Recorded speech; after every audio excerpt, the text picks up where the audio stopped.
Good evening, everyone, and welcome to the Yissilmissil Productions channel. My name is Steven Yissel, and today we are continuing our deep dive series into the Bermuda Triangle. This is part 22, and we will be reading chapter 7 today, titled Clues from a Shifting Paradigm. And we will be also covering photographs from last chapter that's at the end of chapter 6. So, hope you're all doing well out there. Don't forget to leave a like. Please share this around if you can. If you have anybody else that's interested in this content, it will help the channel. And I thank you very much.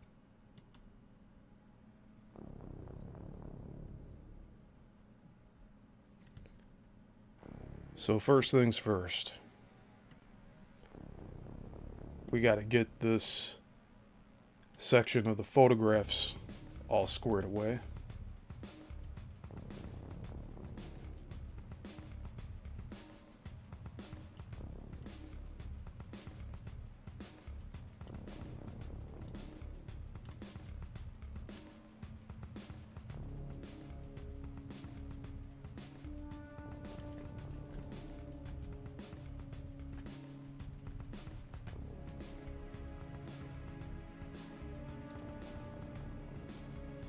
All right.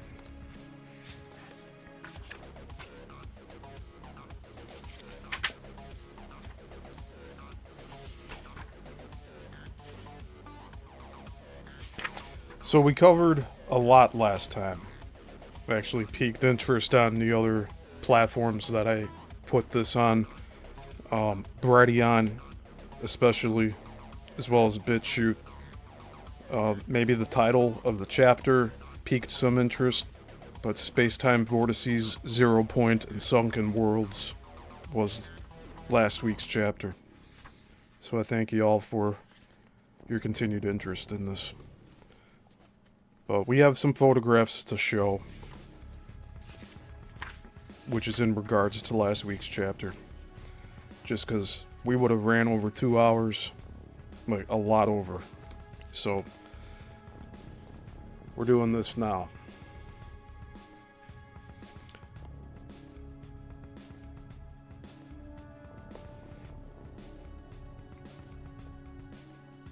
So we have a cluster of photographs here on the first page. And it regards Bimini. This says infrared satellite photo showing Miami and southern Florida on the left and Bimini Island toward the center. Within this short distance of 50 miles, countless ships and planes have vanished. And the photos provided by NASA, so take that for what you will. And these are all black and white in this book, so can't really do anything about that. But you see, this is Bimini.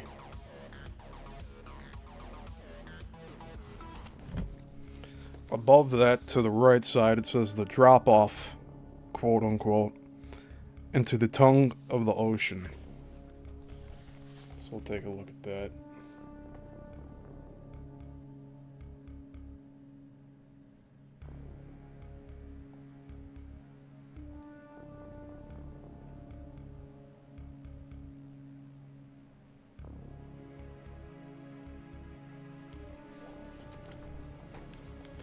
And then below the first image, it says a closer view of Bimini. The drop-off of the Great Bahama Bank shows clearly the, quote, white waters, end quote, south of Bimini are the currents breaking in the lee of Moselle Reef.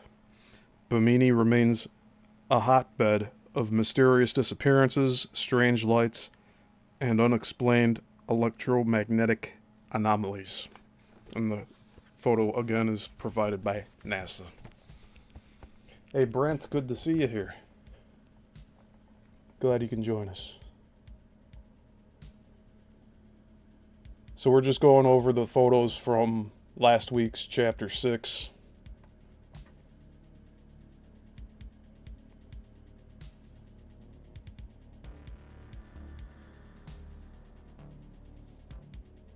There we go.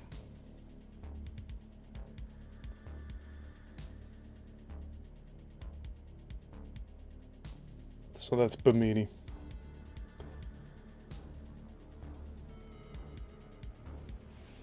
So next photo says an upstanding wheel from the undercarriage of an aircraft at Bimini, showing how shallow the waters are off Bimini and on the Great Bahama Bank in general. And this photo is courtesy of Bruce Burgess.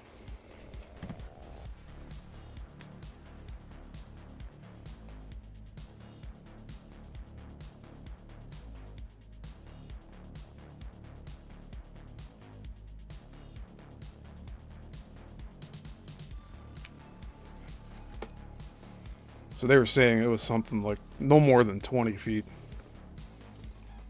I know it was less than that. I can't recall at this point in time.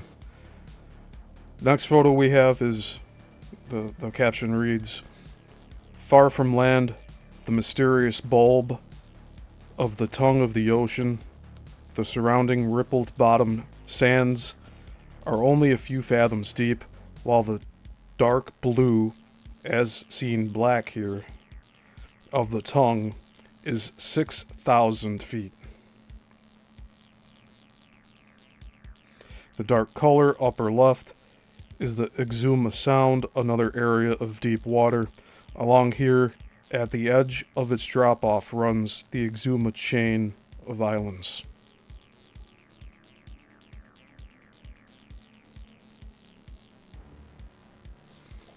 So this is again another shallow point in the ocean.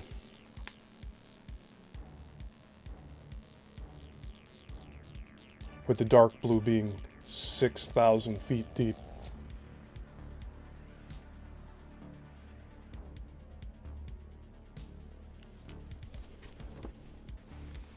Next photo we have,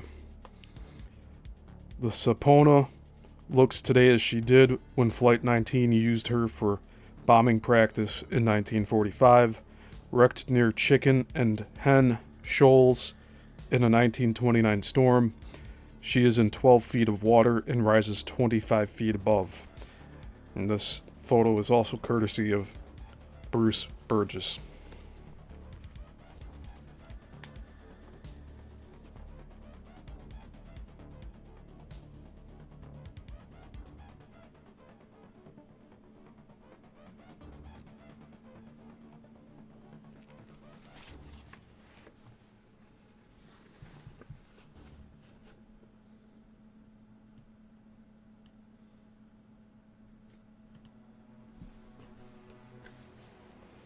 Next, we have examples of the Bimini stones. And this is from the author's collection, so Gian J. Quasar.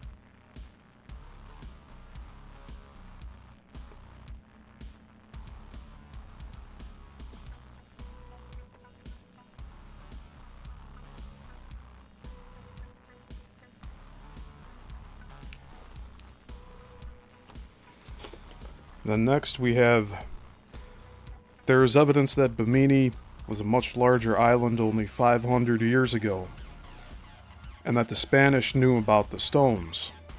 A cartographer drew them on an island in the Bahamas group, which is located in the upper left of this next map.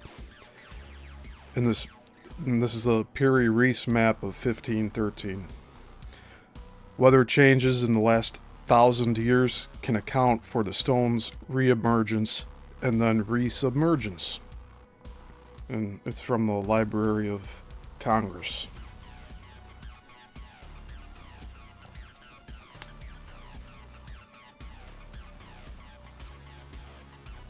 So it would be that little cluster there.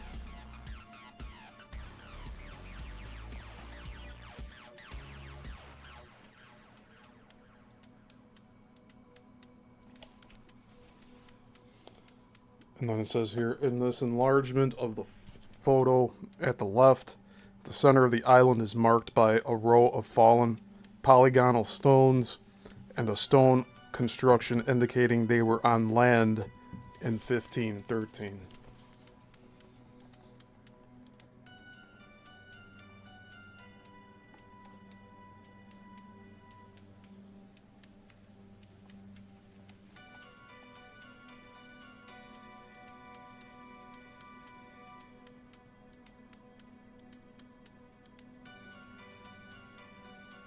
Doing my best to get this to get into focus here. There we go.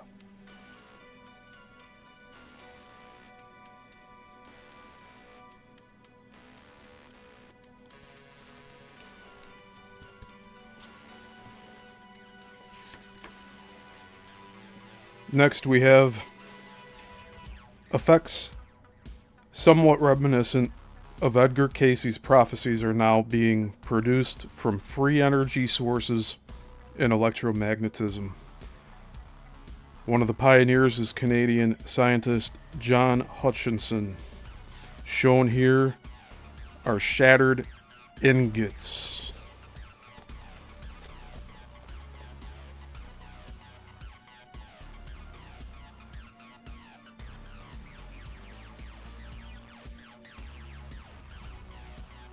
So these are ingots of metal that just,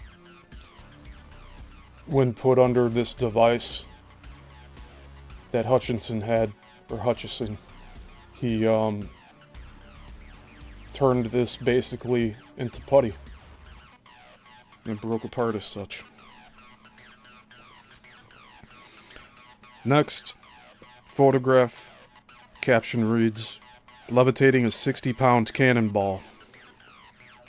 And these photos are courtesy of John Hutchison. It's the previous one and this one. And there's video of this as well, which we may cover here eventually.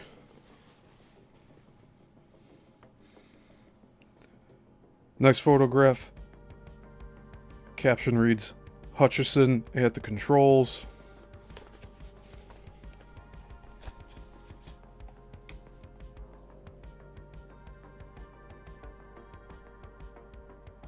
And the good thing about Hutchison is a lot of his material is documented.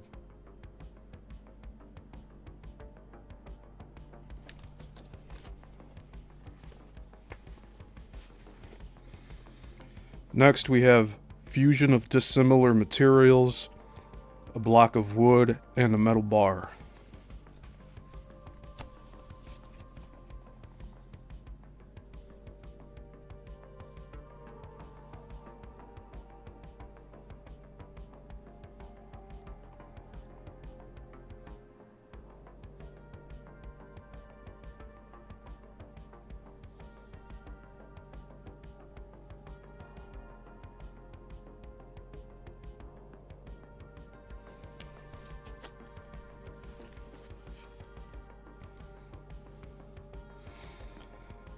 So that was focused on the top image, not the second one I showed. The ones that looks like something pulled apart. This has two views of the cold melting of metal. These are just some of the astounding effects produced by Hutchison.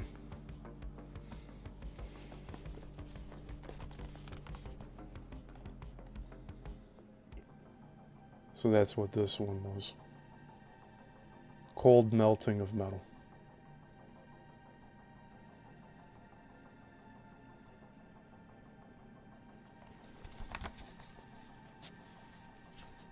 The next photograph is Hutchison working on batteries that may run forever.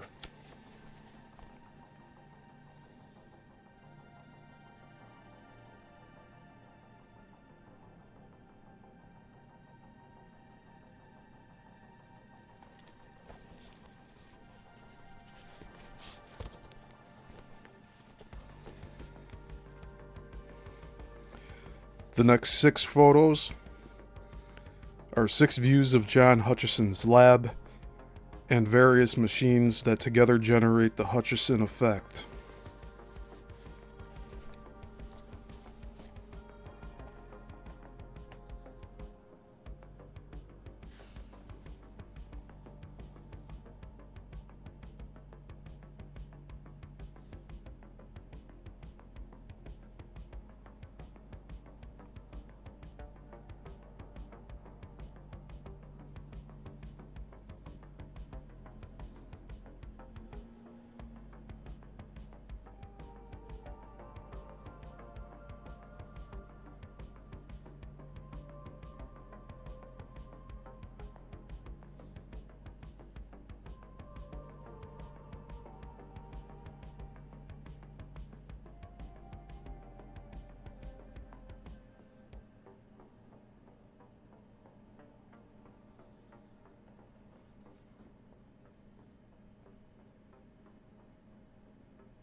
Now, from what I understand, this was all like decommissioned military equipment that he had, that he picked up at auctions.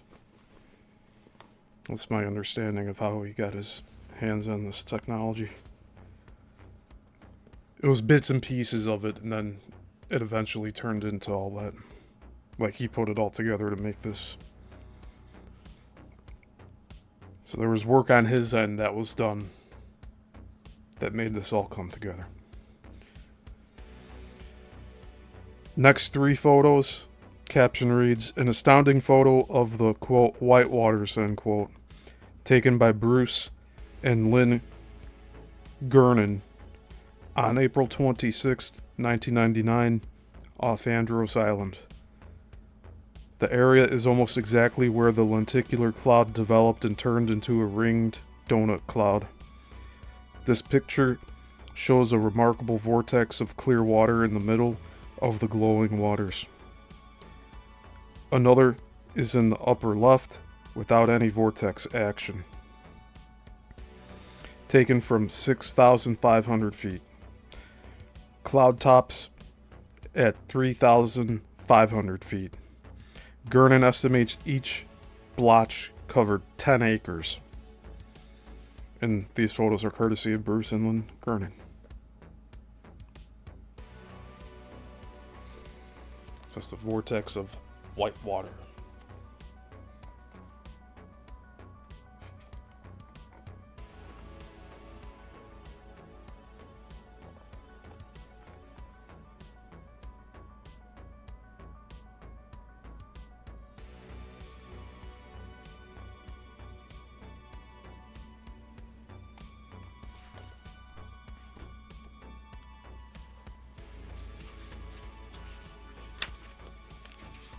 Alright, we got 2 pages of photographs left.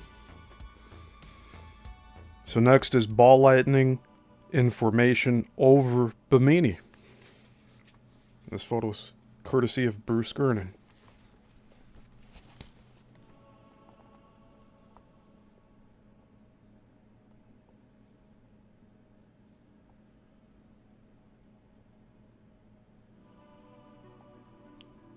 Doing my best to have this focus.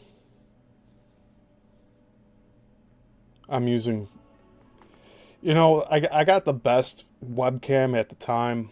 I must have gotten this like 7 years ago now. But you'd figure it would autofocus a little better. There's not much I can do. I apologize about that. I'm trying to stay with each image until we get some proper focus. There we go.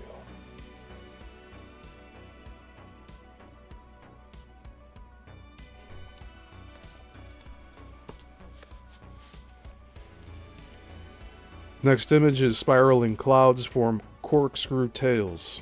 And this is courtesy of Walter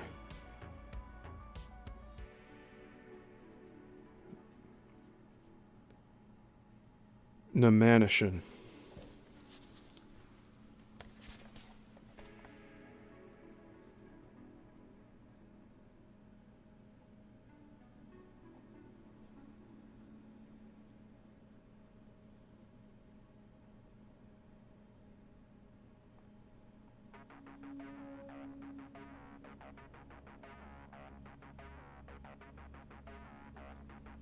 I don't know. Can you see the tails on the... I wish these were more, like, blown up to each page. I'm sure it wouldn't have cost that much more to print like that. But who knows. Next photograph. Caption reads, "This may be the oldest worked stones in the world. The great foundation stones of the Temple of Baal at Baalbek, Lebanon, are 65 feet long by 14 feet high and wide. And each weighs 1,200 tons. A classical Roman temple was built over them, but no one knows who originally cut and moved them or for what purpose." And this is from the author's collection.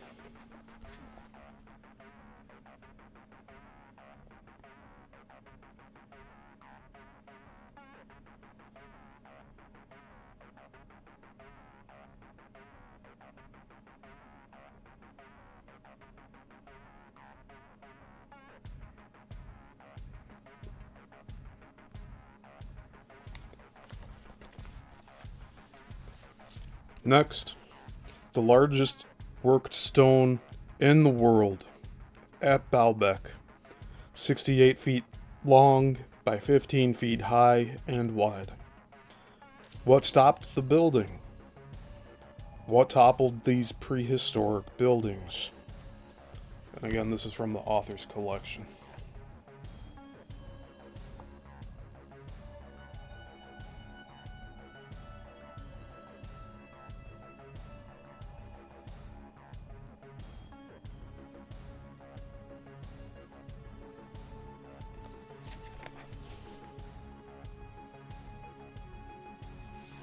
Okay, so there is a person to scale right here.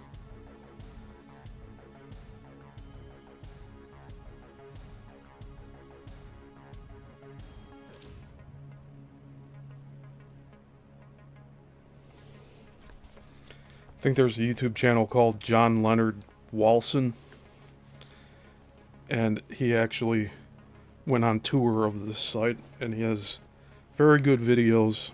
Several minutes long a piece, but it's very worth checking out if you want to see more of this site.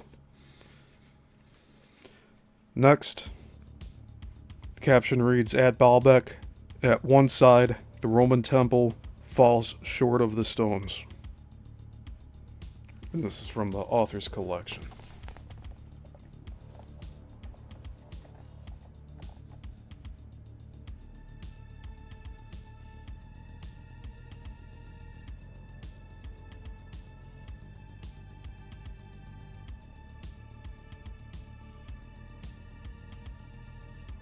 So they built on top of the giant stones in the foreground near the bottom there. They just built the temple on the Roman temple on top.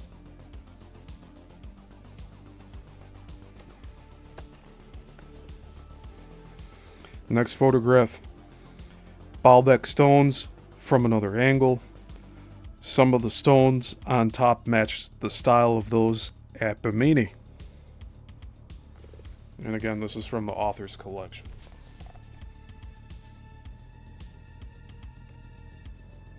So you see what he's trying to get at here.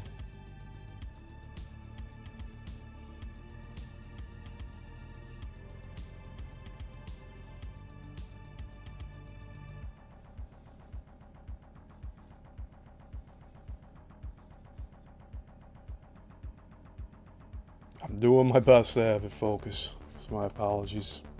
Some of these take a little long.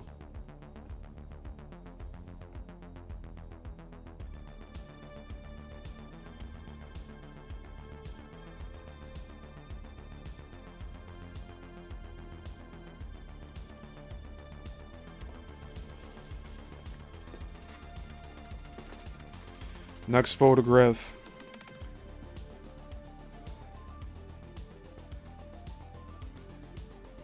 Is Sacsayhuaman, Peru, terracing up the hill. And this is courtesy of Judith Marks.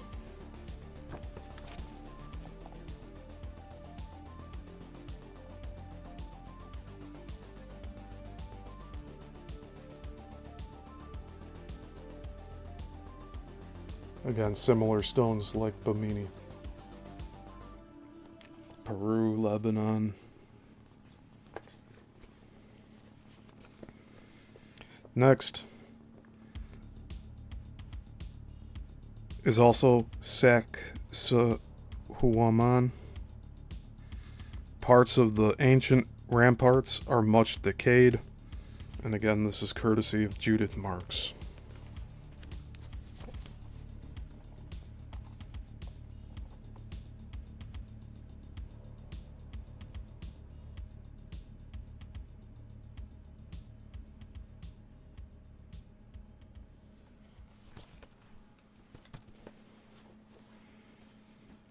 Next, we have a cluster of 3 photos. It says also Sacsayhuaman. 3 photos showing the beveling and the detail of the intricate joins of the stones. And this is also courtesy of Judith Marks.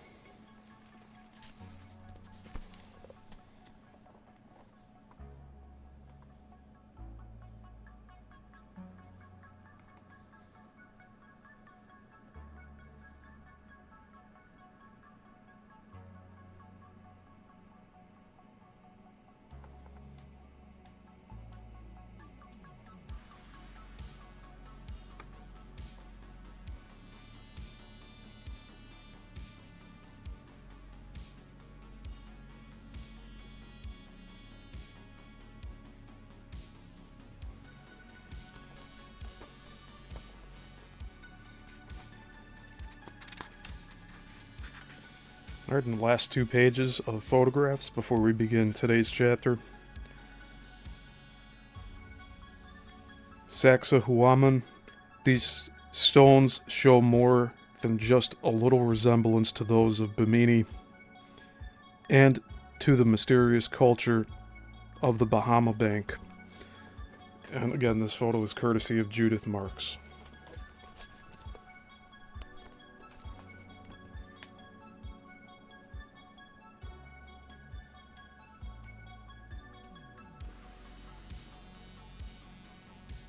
Yeah, I'd say very similar.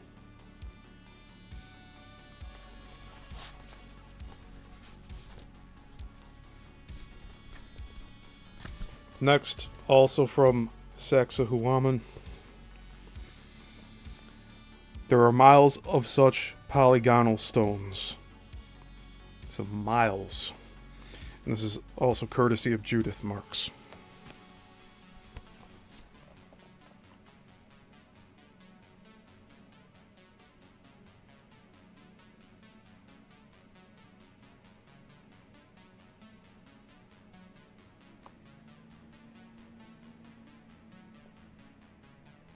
You know how long that would have taken to do with today's technology?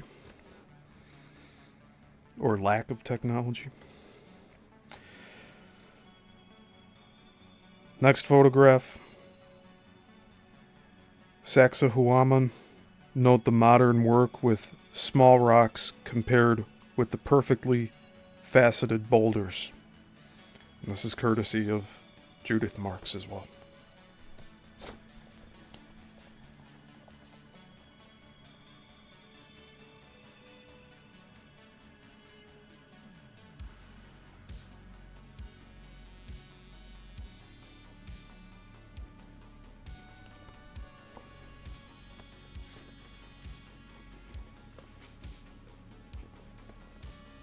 Next, also from Sacsayhuaman, note the detail in just one short section of the wall.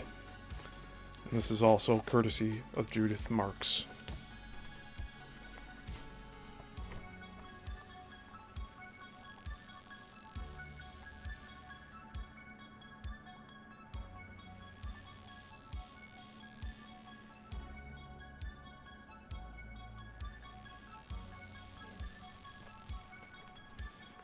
And finally, an interesting compromise. A freestanding church steeple. Actually, it's a relay tower for wireless communications. Its design dictated by the fact that the property of a church was the best area to receive and transmit signals. The tower was modeled on a church steeple to confirm it with the theme of the property, or to conform it with the theme of the property. A similar concept is found in Casey's readings for past Atlantis. Are we going too far? And this is from the author's collection.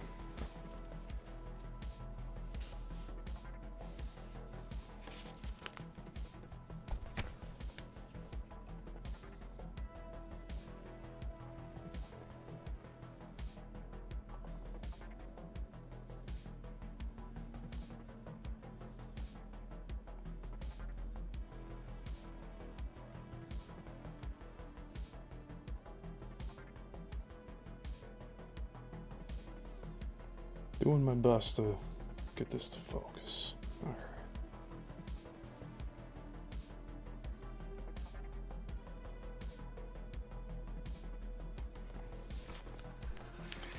And those are the photographs from Chapter 6.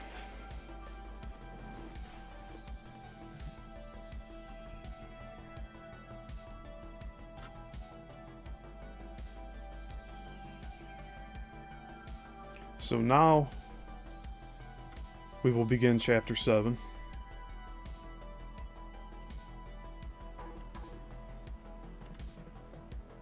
Titled Clues from a Shifting Paradigm.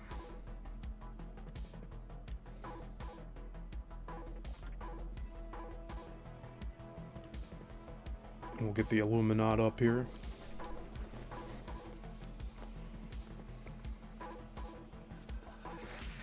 Which, again, this navigated the area of Bimini on the stone road that it found on the bottom of the ocean.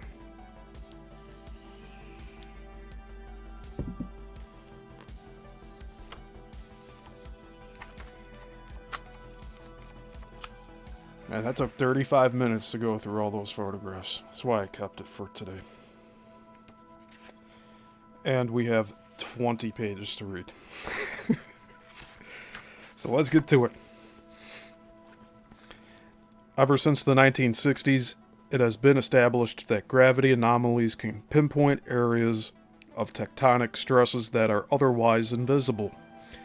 This was determined first by gravimetry and then by artificial satellite orbit perturbations. Tracking satellites are so precisely calibrated that even minor variations in the measurement of gravity by as little as plus or minus 0.04 centimeter per second squared will affect the system, and their locations must be previously computed before launching. An overall survey of the gravitational field of the Earth reveals, quote, zones of compression, end quote, areas where continental masses abut and compress against each other, where the continuing force possibly directs crustal mass back into the mantle, creating pressure and density that register in readings of gravity. Zones of tension also exist. Great upward thrusts from deep within the Earth into the crust. The pressure upward supposedly affects gravity in reverse, compared to zones of compression. This is no doubt a partially cyclical process, where the crustal displacement downward at the zones of compression displaces the viscous mantle, which then pushes up into the crust toward the surface at the zones of tension. The layout of these zones draws our attention quite squarely to the Atlantic. The zones of compression are on the side of the continents that face away from the Atlantic, that is, in the areas of the Pacific Ocean where the ocean floor has been buckled by the massive force of the Euro-Asian continent pushing headward against the seafloor. Along the Alpide region, where the Asian subcontinent and Eurasia compress, and on the western sides of Mexico and South America, where the American continental mass has swept so much seafloor before it, it too shows signs of being compressed like a massive carpet. In contrast, the Atlantic seabed has virtually no zones of compression. Zones of tension exist there, following precisely the great undersea mid-Atlantic ridge, where the crust has split open and billions of tons of magma have uplifted the sea bottom by thousands of feet. In some places, the mid-Atlantic ridge has risen to break the surface, and these peaks and seamounts form such distantly placed islands as the Azores in the North Atlantic, off Portugal, to Ascension Island in the South Atlantic, and even down to Tristan da Cunha. Tristan da Cunha, spelled C-U-N-H-A, much further south, roughly parallel with the bottom of the African continent. Underwater mapping of the Atlantic has confirmed that the shape, convolutions, and contours of the mid-Atlantic ridge correspond to continental shelves on both sides of the Atlantic. Echo sounding has also confirmed that its vast inclined slopes directly correspond to the width between the continents. Where the ridge is wide, the distance between the continents is widest, and where the ridge is narrow, at the Romanche Gap, and that's spelled R-O-M-A-N-C-H-E. Could say it's pronounced Romanche. Near the equator, the distance between the continents is the narrowest. All this collectively calls our attention to the theory that there was once one great, quote, megacontinent, end quote, on Earth, which for some still unknown reason fractured, spread apart, and created the present appearance of the Earth, the seafloors, and the ocean currents, and possibly because of weight redistribution, even tilted the Earth on its axis, initiating our seasonal weather patterns. And we have a map diagram here. Its caption reads, "Dark lines trace, quote, zones of compression," end quote, while the dual lines trace, quote, zones of tension, end quote, in the gravitational field of the Earth. They follow geological stresses.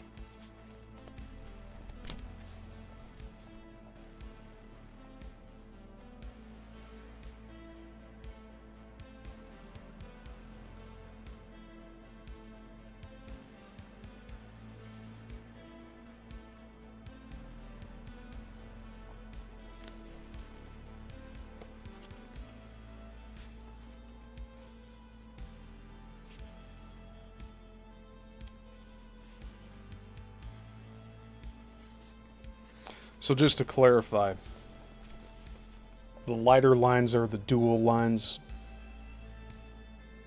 as you can see.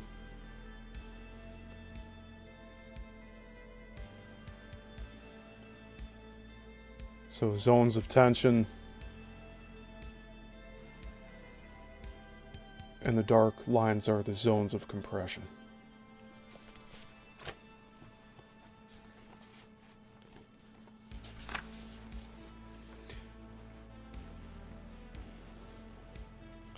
I'm going to take a drink of water.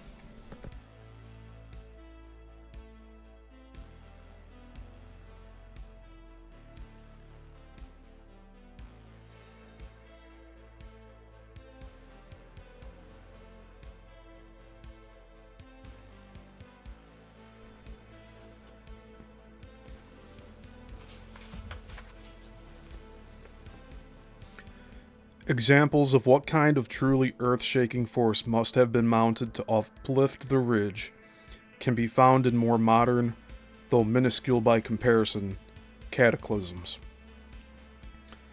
When only one volcano blew up in 1883 on the island of Krakatoa in the Java Sea, for instance, the shock waves were registered in England 11,000 miles away, and minor tidal waves were also noted in the English Channel.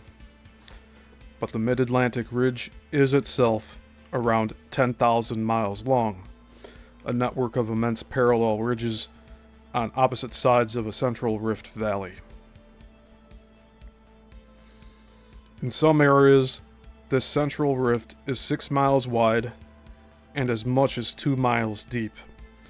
When considering that this is the feature of much of its length, it gives the impression of being a huge scar that split open and uplifted along almost one entire side of the earth.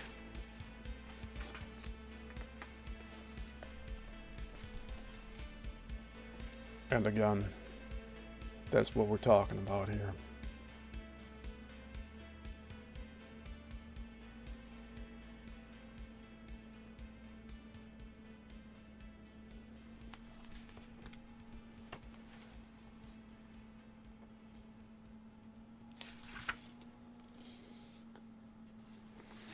A project carried out over the last decade under the guidance of Drs. Deborah K. Smith and Joe Kahn, spelled C-A-A-N, has mapped and confirmed as many as 481 active volcanoes along only a 500-mile segment of the ridge. And keep in mind this ridge is 10,000 miles long.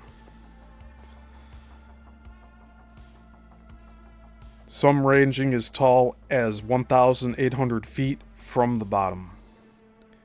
Extrapolating this, it is estimated that there are 85 million volcanic seamounts on the ocean floor, with 2.5 million ranging over 600 feet high.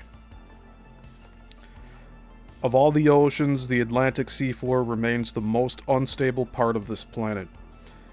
Thousands of earthquakes strike along the ridge as bottom plates move and as more magma boils and oozes out along its course. Extending outward from the ridge toward the continental shelves, the bottom is literally peppered with volcanoes in the form of coalesced seamounts. Trembling bottoms cause frictions and rogue waves, and massive lava flows the size of some countries span huge sections of its floor. These seem to be explained by the past movement of the continents over the sea bottom, the changing weight passing overhead having upset the mantle below. All of these have the potential to shift the bottom and butt and compress huge sections of seafloor, potentially affecting both the magnetic and gravitational fields. Even a minuscule shift can change pressure over thousands of square miles of sea bottom. Gravity anomalies are known to exist over land areas, to exist over land around areas of post-glacial uplift, where huge glaciers melted and the land became free of its former weight. Transient gravity anomalies in the Bermuda Triangle might play along the same theme, only in reverse. Past ocean level increases have added additional weight to the continental shelves, and this can affect former coastal faults and strata.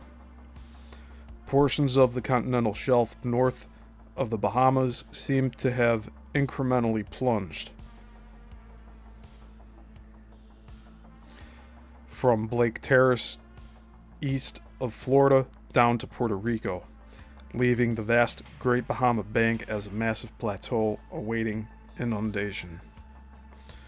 Upward pressure from the mantle counterbalancing the plunging weight of the shelf might keep sections of the bottom in a touchy, teeter-totter harmony. Tracking satellite glitches, sometimes reported over this area, might be the only evidence for these brief tugs of war.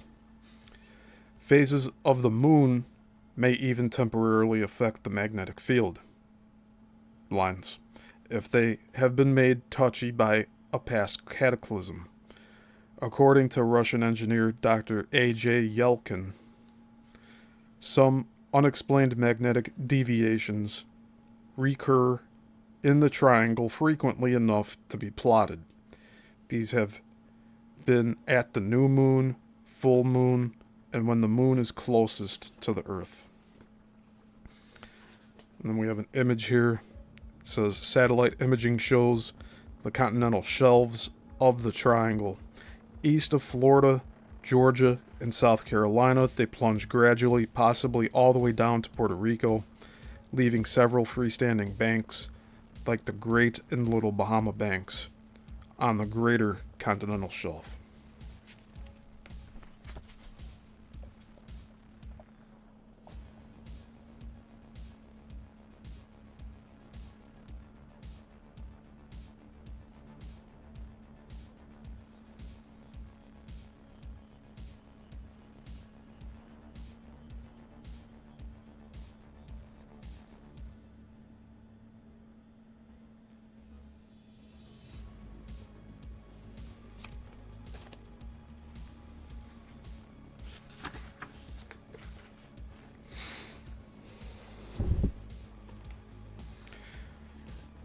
Yelkin deduces that the magnetic deflections at these times are caused by lunar solar tides. This would also explain Dr. David Zink's reports of unexplained magnetic deviations at Bimini each year in early August, a time coinciding with a full moon. Areas of the Bahamas near the deep drop-off are also the only place in the world subject to the phenomenon of the, quote, glowing, end quote, or, quote, white waters, end quote. Plumes of smoky white water venting up from somewhere in the bottom. They float and disperse with the currents, giving the appearance of wisps of clouds being rippled by the wind. While their source remains mysterious, tests of the water indicate a high sulfur and possibly lithium content, perhaps released by the subsurface instability near these deep underwater cliffs. While it would seem that the unstable nature of the Atlantic would give rise to numerous reports of odd electromagnetic anomalies everywhere, the reason for the Bermuda Triangle's fame may be that it is simply more traveled, and hence mathematical probability dictates a better chance that these anomalies will be encountered there and give rise to comment. It may also mean that the continental shelves and the deep bottoms of the triangle provide more potential for shifts and force field anomalies, whereas the bottoms far from the continental shelves are more static. Vestiges of the Atlantic-centric catastrophe are not only omnipresent on the Atlantic seafloor, they literally girdle the globe. There is ample proof that most of the major mountain ranges and geologic formations in the world were created in response to a cataclysm in the Atlantic. The great mountain ranges of the Earth are all located away from their Atlantic side. That is, for North America, the Sierra Madre, Cascades, and Rockies, which extend through western areas of the United States, Canada, and Mexico. For South America, the Andes along its western half, and for Eurasia and Africa, toward their center or eastern halves, essentially those parts of the continents where buckling would be expected if they were moving away from a central point in the Atlantic. The great earthquake belts also lie on those sides of the continents that would have borne the brunt of the friction as they were pushed away from the Atlantic, like the west coasts of the United States, Mexico, and South America, and the east coasts of Asia and Japan, and the Great Rift Valley on Africa's eastern coast.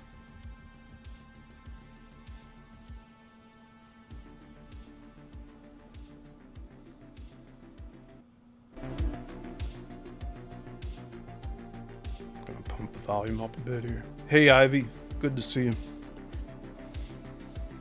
Good to see you here.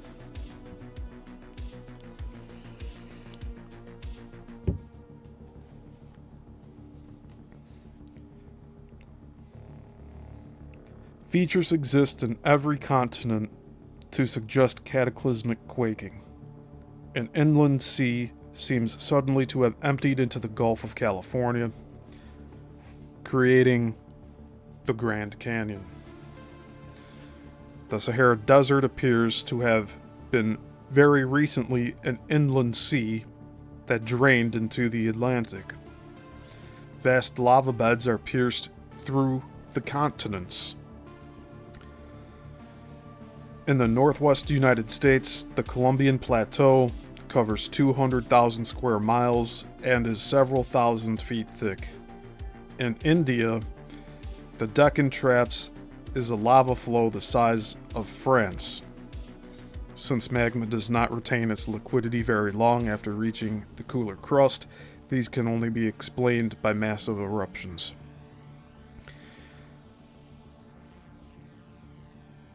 Ayers Rock in Australia, that's spelled Ayres, one of the largest boulders in the world, is 1,100 feet high with a 5-mile circumference and seems to have been literally kicked and rolled to its present place in a desert from a mountain 20 miles away. And all of this leads us back to the theory that one great megacontinent was split violently apart at the mid-Atlantic ridge. Just such an event is indelibly etched into the earliest history of mankind. Almost every ancient people preserves vivid accounts of one great earthquake coming just before our first civilization, and that there was the, quote, shaking, shifting, and splitting, end quote, of the whole earth. Sumerian tablets record that the entire earth was divided and mountains were born. The Inca Indians have distinct cultural memories of the Andes mountain range violently uplifting from what had previously been a plain. The Hopi Indians preserve the legend that during this cataclysm, the earth spun off its axis, a remarkable statement showing advanced knowledge by ancient peoples of the shape of the earth and its rotation, and that this, quote, splitting, end quote, so redistributed the weight as to change the incline of the planet. In parentheses, this reads, this ancient view is surprisingly prescient, since many geologists today feel that continental movement can explain the current incline of the Earth on its axis by 23 degrees. Aside from the evidence for sudden climatic changes, glacial melting, and ocean level changes, end parentheses. Among the Teutonic tribes of Norway, there is remarkably similar recollection. Quote, the whole earth trembled. The Yggdrasil tree, and this is spelled Yggdrasil, was shaken from its root to its topmost branches. Mountains crumbled and split from top to bottom. All were driven from their hearth, and the human race was swept from the surface of the earth. The earth itself was losing shape.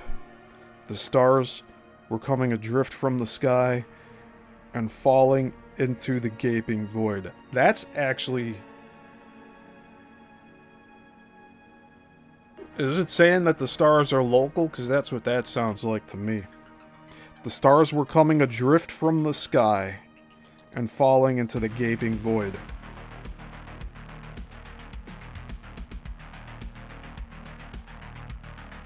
Flames spurted from fissures in the rocks. Everywhere there was a hissing of steam. I'm going to reread that. The stars were coming adrift from the sky and falling into the gaping void. Were they seeing the constellations change during this time? Because that would say that the stars are local. Which is what I'm on the train of thought with. And now all the rivers, all the seas arose and overflowed. From every side waves lashed against waves. The earth sank beneath the sea. Mountains rose anew. End quote. A rather accurate account of what would have happened while the continents divided. With mountains building where the land buckled, lands sinking, tidal waves crashing over land and backing up rivers, while the land catastrophically moved to its new position and the earth tilted, as shown by stars apparently moving in the sky and sinking over the horizon. Religious texts as far apart as the Popol Vuh, and that's spelled Popul, second word Vuh, of the Mayans, and the Vedas, spelled Vedas, of India, preserve accounts of the destruction of a great civilization by division, scattering, and confusion, while Genesis records a similar event, Babel, happening just before our own histories begin. Even the isolated Kayapo Indians, and that's spelled Cyapo, of the Amazon, recall that the great corn tree was cut down and mankind was scattered. A recollection, though in impoverished terms, of Genesis and the Tower of Babel. Any explanation for the mysterious ruins in the Bermuda Triangle, along with a search for the unknown civilization that built them, might best begin by probing into the philosophical controversy that buried them more deeply than the sea did. Understanding the shifting interpretation in geology may resurrect them more visibly than the shifting sands of the Bahama Banks. The past problem with correlating the Mid-Atlantic Ridge with this cataclysm and a destruction of civilization was one of timing. Its discovery in 1876 through mapping carried out by HMS Challenger occurred during a revolution in geology brought about by a then new philosophy called uniformitarianism. Yeah, I was gonna say that, but the spelling caught me off guard here. Uniformitarianism. This ideology was based purely on the belief in the uniformity of nature throughout time, and therefore it could not accept that any global cataclysm could have struck the Earth, since, by Victorian standards, none had been observed to do so. Embracing the maxim, quote, "the present is the key to the past," end quote, uniformitarianism could only come up with ridiculously long ages to accomplish any geological event, because every minute change noted today was extrapolated backward to provide a dating method. Thus, all geological formations on Earth, whether canyons, mountains, valleys, or just the general topography, had to be accounted for by contemporary weather patterns, if only given enough time. So that wasn't accounting for giant catastrophic events. Uniformitarianism's philosophical father was Charles Lyell, that's spelled Lyell, an English barrister turned amateur geologist who, after traveling around the globe, began to publish in journals his observations of geologic change. These later culminated in his voluminous book, The Principles of Geology. I'm going to write that down.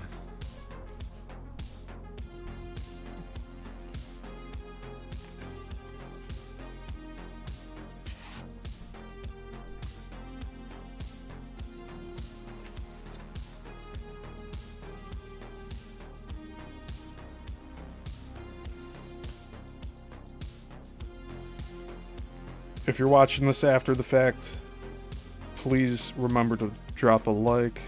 And, share your comments on what we're covering. I'd like to know what you're all thinking.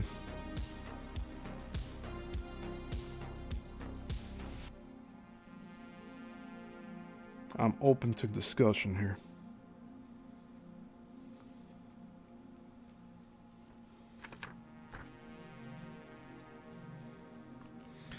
In 1858, he first introduced the concept to the world with his study of Niagara Falls' 3,500-foot-long gorge, claiming that the falls receded by a foot per year. He extrapolated this backward and applied it to the length of the gorge. His conclusion was that it therefore took 35,000 years for the pounding action of the falls to have created this long canyon. He used this logic on every other feature of geologic activity and came up with phenomenally long ages to accomplish every formation. Yeah, we're not reading that book, because we all know that's not taking into account major catastrophic events. So I'm going to make a note here saying not accurate. And that happens. I'm glad that Gian is covering this here so that we don't have to.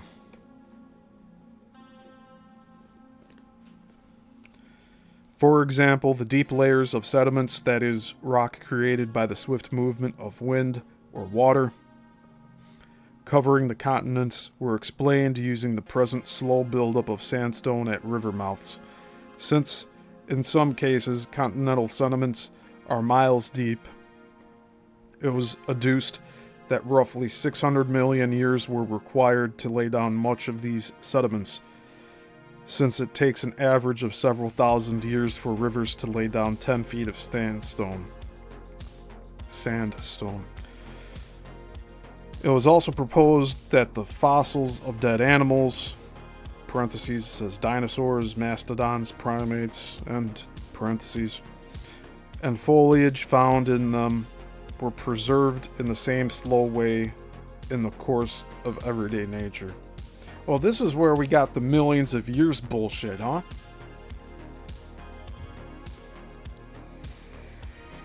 Because they didn't take into account these major shifts that happened very quickly. That's unfortunate. Lyell and his uniformitarianism organized these strata into neat, quote, time periods, end quote, to classify the developing, quote, ages, end quote, of the Earth. This geologic column became the cyclical dating method for anything found buried in the sediments. Man, you know how inaccurate that must have been?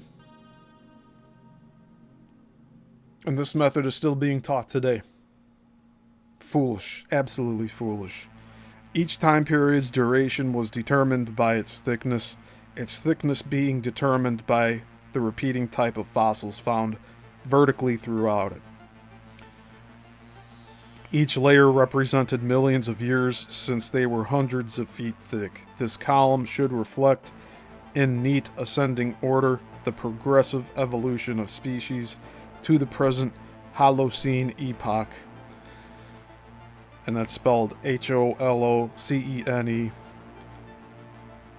And in parentheses, this says beginning 10,000 years ago, end parentheses. From the most primitive sea invertebrates of the Cambrian period, parentheses, beginning 600 million years ago, according to uniformitarianism, end parentheses, and contain the sum total of the Earth's geological history. Well, all that goes out the window when we find the hammer that's between these different sedimental layers that are supposed to be many years apart from each other. Like multi-generations apart. And that's putting it lightly. When, quote, continental drift, end quote, became established in the 1960s by apparent measurements of the continents, quote, drifting, end quote, away from the Atlantic by a minuscule 2 centimeters per year, this same theory was used to determine a date for the division. The 2 centimeters was extrapolated backward linearly, much as in Lyell's Niagara Falls computations, and it was determined it would have taken the continents 200 million years to move to their present positions from the mid-Atlantic ridge. The ridge itself had to come about by equally slow means according to the current process of slowly oozing magma, always assuming the maxim, quote, the present is the key to the past, end quote.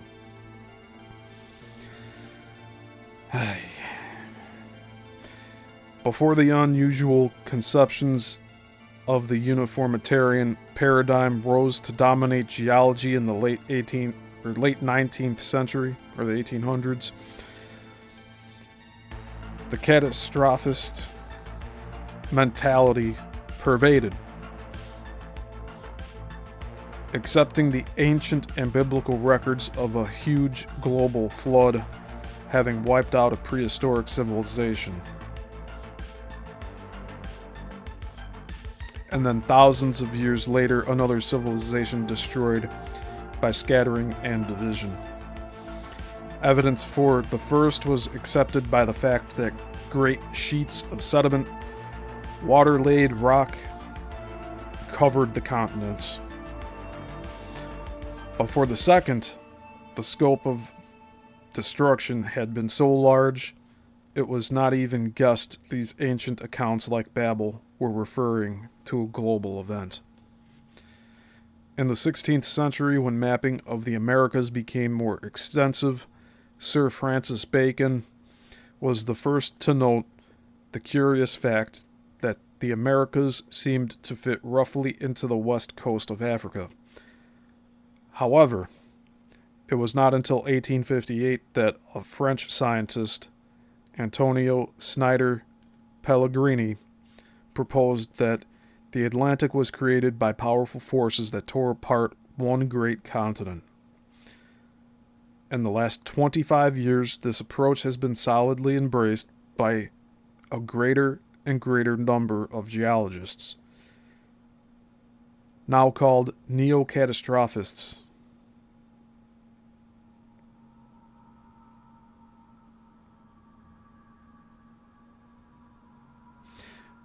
Who note that direct field examinations have always refuted uniformitarianism. Lyell's own calculations for the Niagara Falls Gorge were blatantly false. Parentheses, an eminent geologist of the time named Blackwell told Lyell in person that the locals had observed the falls recede by over 3 feet per year. making the falls, by Lyell's own uniformitarian criterion, only around 12,000 years old. End parentheses. Modern studies indicate that the falls actually recede between 3 and 5 feet a year, reducing its age to around 5,000 years. Since about 3/4 of the continents are caked with sediment, it is hard to conceive that ancient rivers or basic wind patterns created them. Even where they are miles deep, they show only depositional action, laid down successively and not disturbed by other events like vast ecosystems, thriving forests, and the like. It's only miles of water-laid rock. These sediments also do not reflect the Lyellian and uniformitarian geologic column. Quote, time periods, end quote, are often discovered out of the chronological order proposed on paper by uniformitarianism. That is, quote, earlier, end quote, time periods, sitting on top of, quote, later, end quote, time periods. This is evident because the fossils entombed in them actually show, quote, later, end quote, developed animals coming long before, quote, earlier, end quote, animals. Such a common paradox is called a deceptive conformity.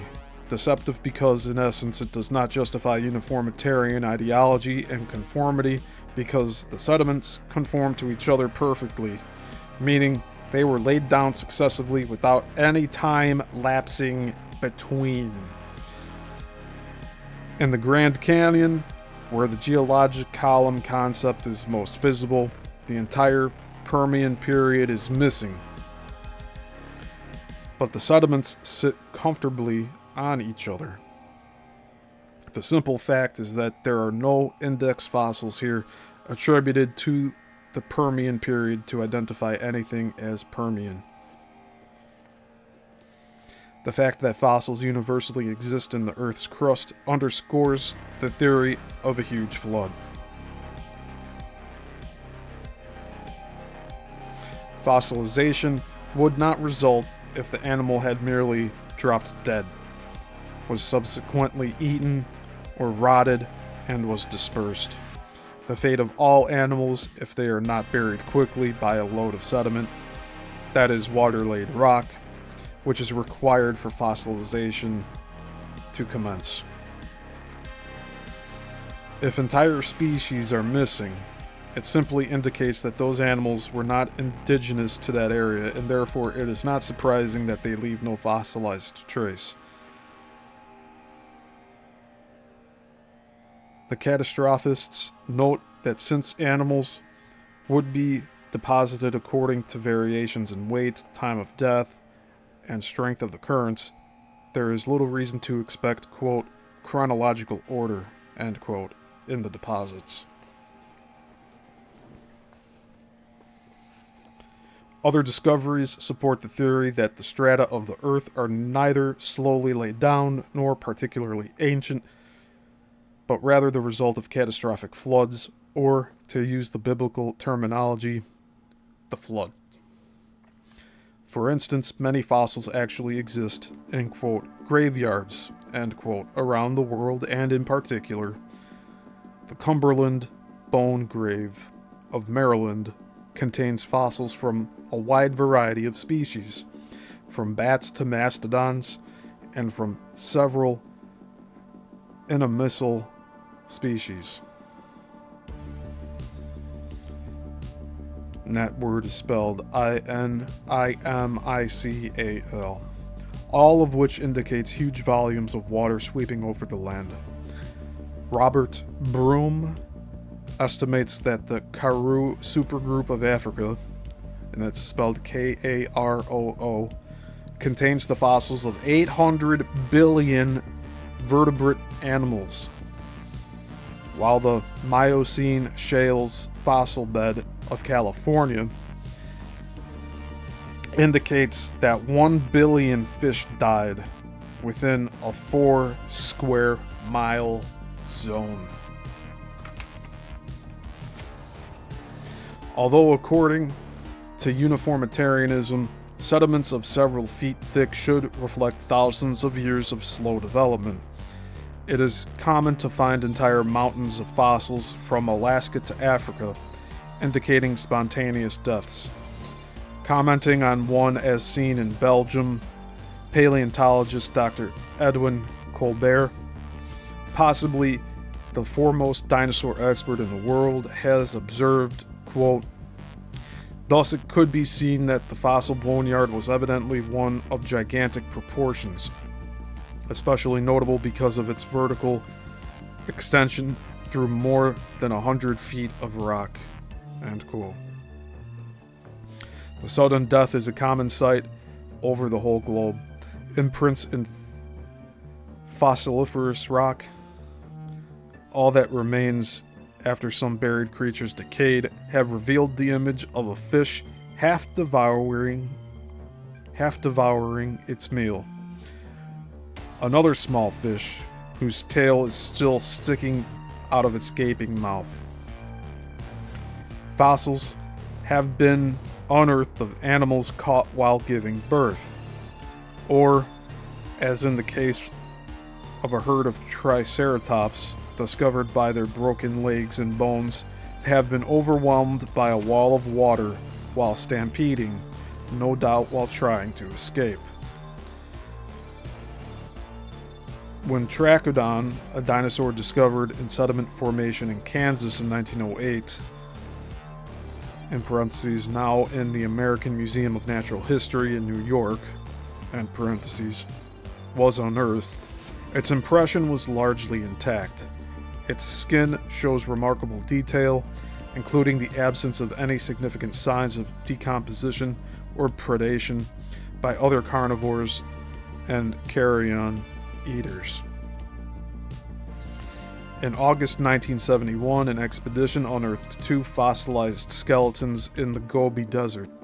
The dinosaurs, Velociraptor and Protoceratops, were still locked in mortal combat, their backs arched, indicating a sudden load of sediment overwhelmed them and froze them in death.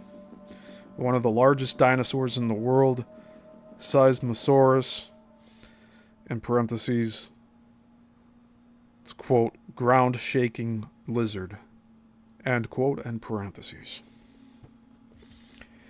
was found sufficiently intact in fossilized form that proteins were still preserved within its bone. Mountains of fossilized animals, as noted above, are so common they have led to some interesting theories on what type and scale of flood hit the Earth. It is speculated that as the floodwaters rose, scores of animals managed to reach the highest hills. As the water levels rose still farther, they were slowly swept away by the swift flood currents and deposited in quickly building sedimentation, individually or where tidal action swept away an entire hill in great heaps. This theory would far better explain the general order of animals noted in the sediments. Sea invertebrates toward the bottom, and land animals and dinosaurs closer to the top, the latter representing the more agile or fierce animals that could make it to the top of the hills and thus be swept away last and deposited higher up in the rapidly building sedimentation. Discoveries of man-made objects buried even deeper in the sediments, here we go, reveal the catastrophic nature and recent date of such a flood and the extent of civilization that was wiped out. A clay doll was found 300 feet down at Nampa, Idaho, while an intricately incised iron square was found in deeply buried coal deposits in Europe. And ancient jewelry or necklaces, has been unearthed in coal deposits in Africa and America, all dated to millions of years ago if assuming uniformitarian sedimentation. However, the fallacy of such an assumption, together with an idea of the volume of the flood and its recentness, can be gleaned from the depth at which human fossilized remains continue to be found and retrieved. The most surprising is a perfectly fossilized human forefinger discovered by Dr. Carl Baugh, and that's spelled Baugh, at the Paluxy River in Texas. The cuticle and nail could be clearly made out, and when sectioned, the ring delineating the bone and the tendon was quite evident. This was found so deep it could only be dated by uniformitarian theory to 70 million years ago, or the Cretaceous period, long before that theory of slow sedimentation allows for any form of man on the earth, much less a perfect human specimen as of today. Hey Zan, good to see you here. It's been a slow night in the live. I guess I'm covering stuff too close to the target tonight, huh? Another example of how recent was such a flood are the detailed descriptions of just such an event contained in the biblical histories of the Judeo-Christian Islamic traditions, as well as in some 500 worldwide legends, many of them remarkably similar. The universality of such stories would seem to rule out local incidents. Many of the mountain tribes have little to fear from floods, and those that have lived near great rivers have been used to the frequent and disastrous overflows of the Nile, Euphrates, and Indus to exaggerate a seasonal inundation into the legends so dominant of one great flood. Also, since so many peoples have a collective memory of such an event, it would seem that it happened in fairly recent geologic times and truly had global repercussions. In addition, some of the most ancient cultures in the world preserve surprisingly clear and detailed recollections of a far greater amount of water in the atmosphere.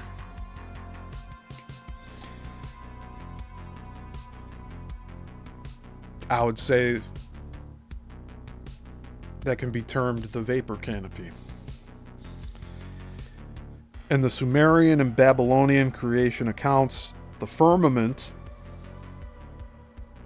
is personified by the god Mummu, and that's spelled M-U-M-M-U, who is the rising mist between the great first god Apsu, spelled A-P-S-U, the sweet waters, at Tiamat, the salt waters, and Tiamat, the salt waters, and is eventually divided by Marduk, M-A-R-D-U-K, while in Genesis the same concept is reflected in God dividing the waters above and below with the firmament.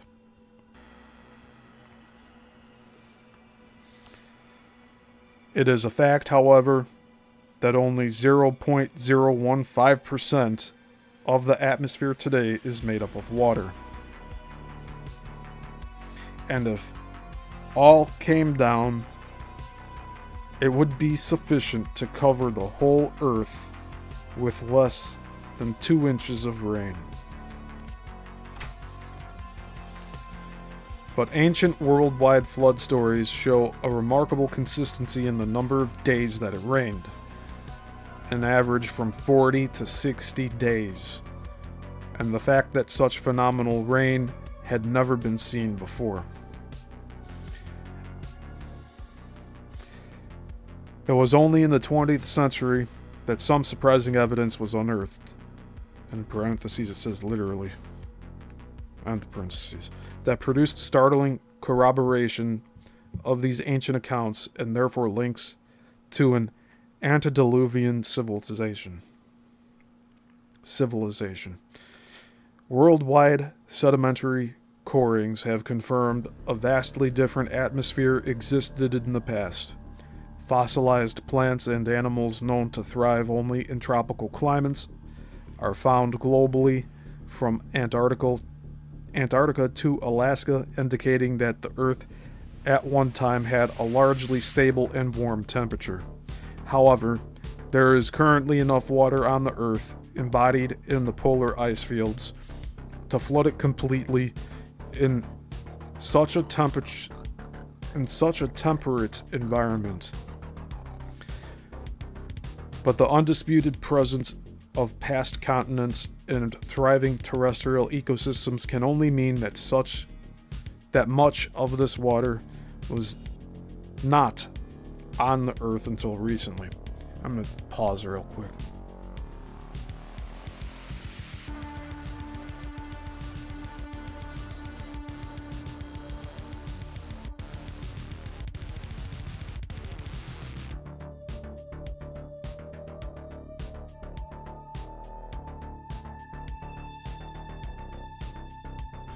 We have about 11 pages left for today.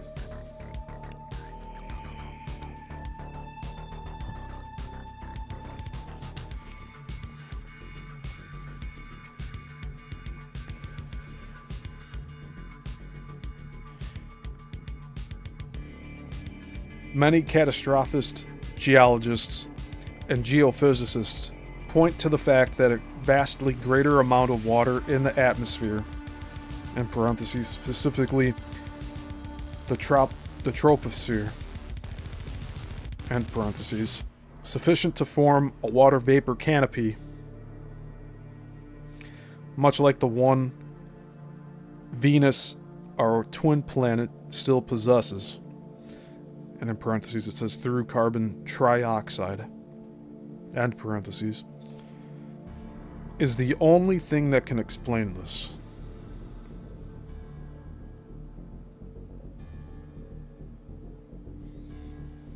So, more water in the atmosphere to form a vapor canopy. The only other elements that can create a globally warmer Earth would be more ozone or carbon dioxide. But in this case, we are back in the same boat, literally, because this planet would be one vast ocean.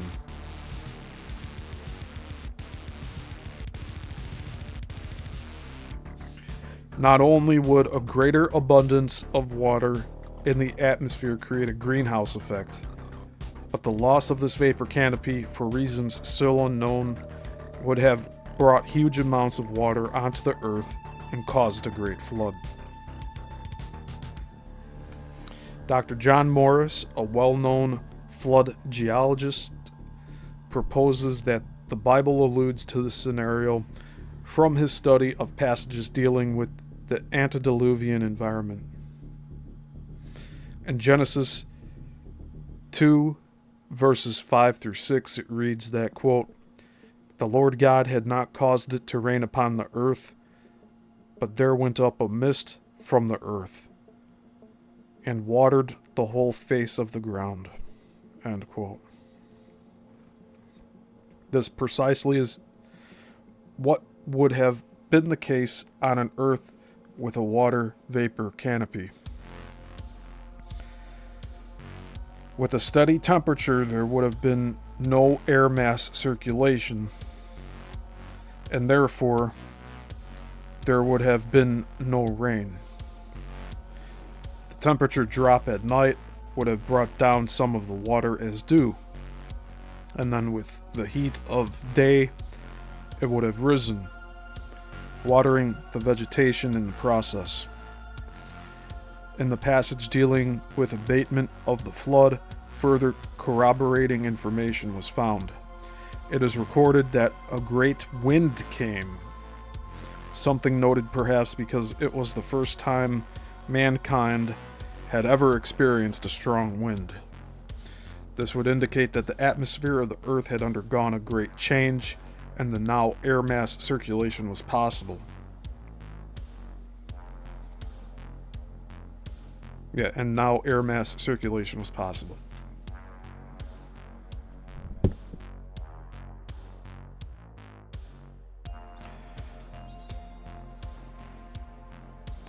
With far cooler temperatures, the formation of polar ice and an ice age, quote unquote, was possible, and the waters would recede.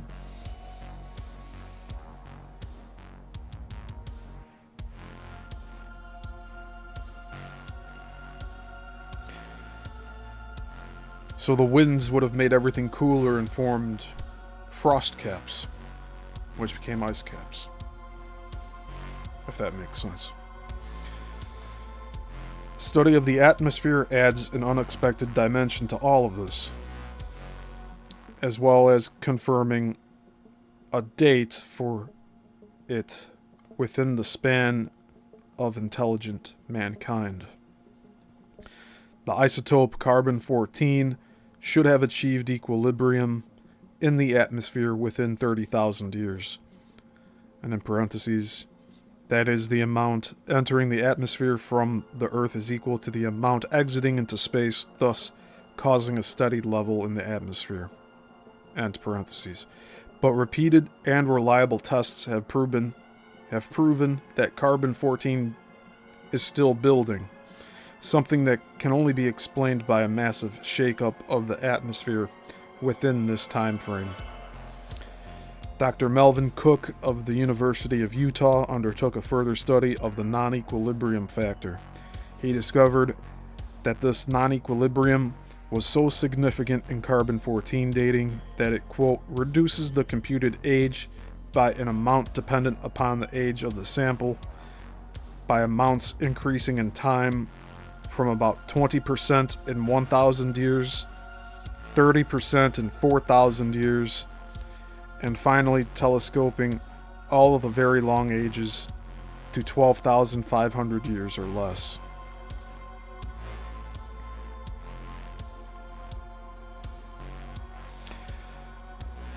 End quote.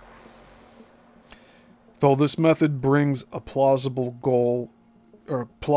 global event sufficient to upset the atmosphere closer to the known era of intelligent man, the Earth's magnetic field may help in narrowing this event down to a more precise period. For the last 150 years, the magnetic field has steadily declined by about 6%. Dr. Thomas Barnes of the University of Texas, El Paso, who has devoted much of his life to studying it, explains from the aspect of its decline its significance. So here's an excerpt from his studies. The consequences of the stronger magnetic field in the past was better shielding of the Earth and its atmosphere from primary cosmic rays. This also reduced the rate of production of carbon-14 in the atmosphere.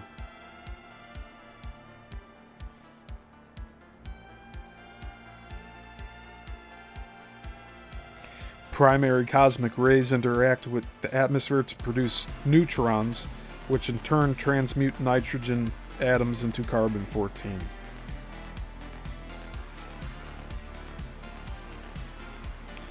Hence, with the lesser number of cosmic rays striking the atmosphere per second, a smaller rate of production of carbon-14 existed in the past.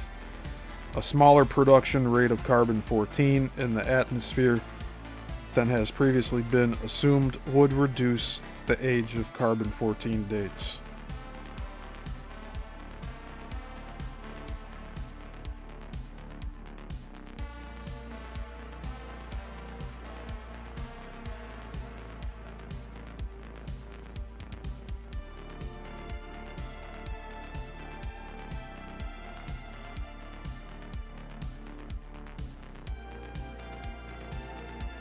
I'm a little confused here. So that's the end of the excerpt.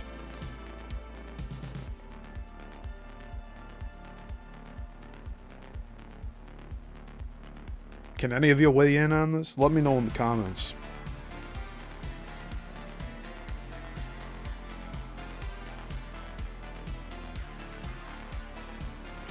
It says, so earlier on this page it says, but repeated and reliable tests have proven that carbon-14 is still building, something that can only be explained by a massive shakeup of the atmosphere within this time frame. But then it goes on to say, the non-equilibrium factor was so significant in carbon-14 dating that it reduces the computed age by an amount dependent upon the age of the sample by amounts increasing in time from about 20%. So it increased 20% in 1,000 years, 30% in 4,000 years, and finally so I guess like the more that carbon-14 was in the atmosphere, then that would mean that the magnetic shield was protecting it from releasing, and so we have less carbon-14 today. I think that's what it's saying.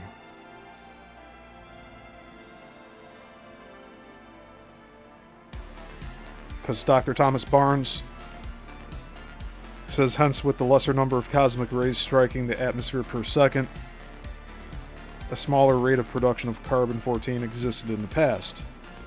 But more of it was there, wasn't it?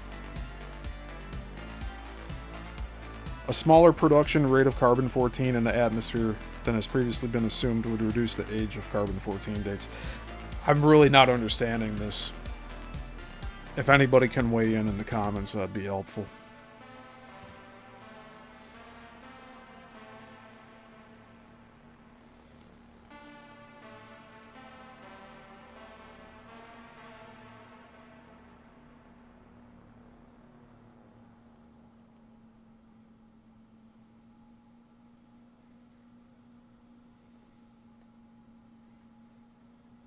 So there's more carbon-14 in our atmosphere today because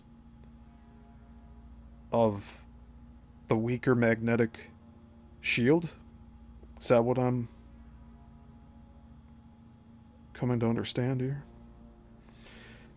It's just the Dr. Melvin Cook thing, it butts heads with both of these concepts.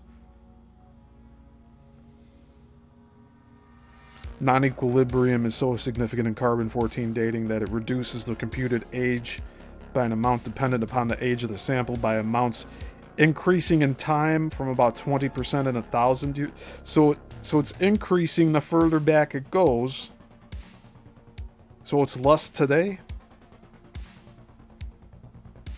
But then it says a smaller rate of production of carbon-14 existed in the past. These two people are conflicting ideas here.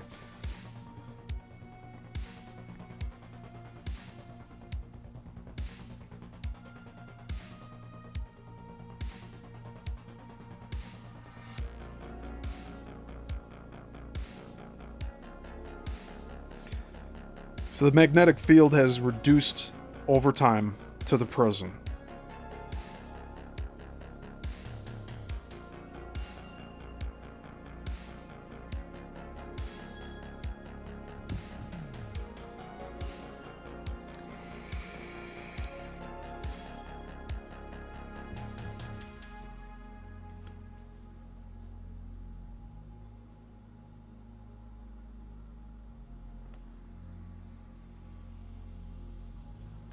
But it's saying that it increases the further back we go. That doesn't make any sense. Anyone in the comments tell me what this means. Because I don't understand that. I'm going to move on. And commenting on Dr. Cook's time period of 12,500 years ago, Dr. Barnes adds, quote, when the effect of the larger magnetic field in the past and the consequent lesser rate of production of carbon-14 is included, these ages will be telescoped still further.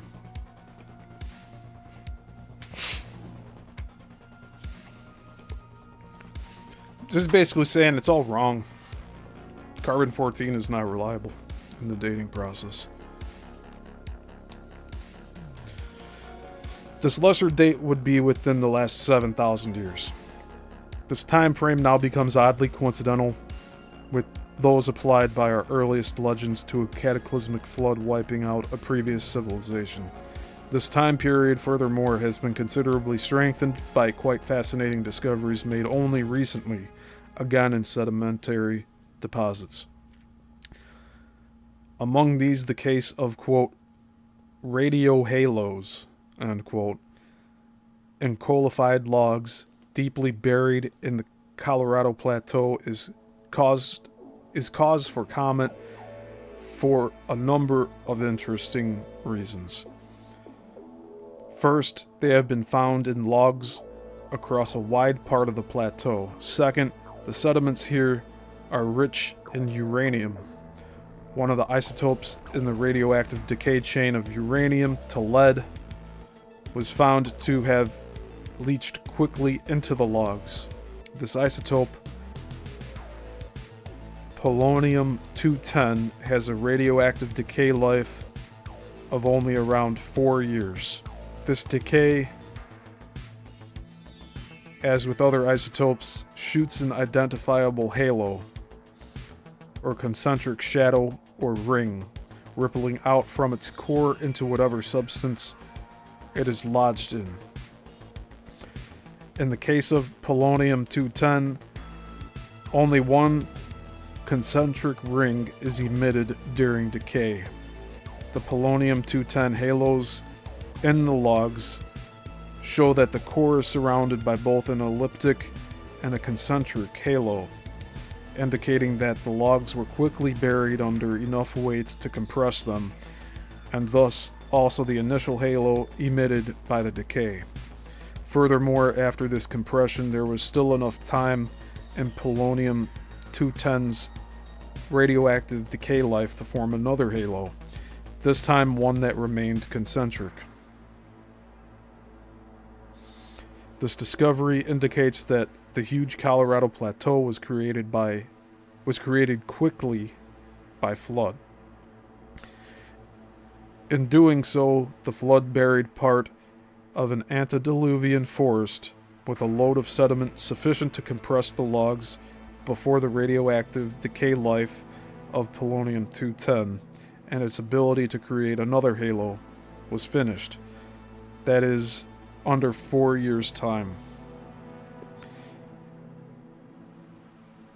The ratio of uranium to lead, roughly 64,000 times, is the same sample in the same samples, indicates this happened only 5,000 to 7,000 years ago. And then we have an image here. It says, a radio halo of polonium-210. Examination of the cores of uranium halos in the same wood discovered a large amount of uranium-238, but almost no lead-206, and a ratio of up to 64,000, indicating all deposits were only 5,000 to 7,000 years old. Uniformitarianism adherents attempted to date these deposits as 35 million to 245 million years old, unaware of the precise work on radio halos done by Dr. Robert Gentry. Yeah, because it was done recently. As recently as 20 years ago.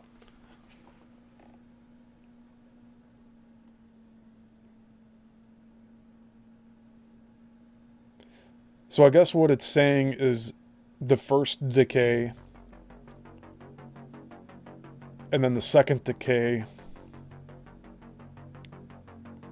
both were captured, and that the decay has an average of 4 years, so they're plotting this out to a 4-year cataclysm event.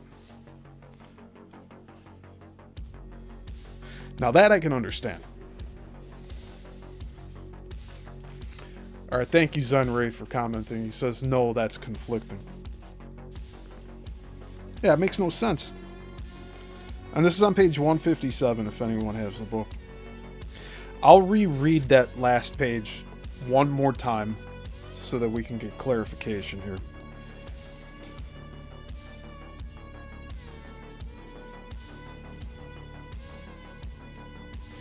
study of the atmosphere adds an unexpected dimension to all of this, as well as confirming a date for within the span of intelligent mankind. The isotope carbon-14 should have achieved equilibrium in the atmosphere within 30,000 years.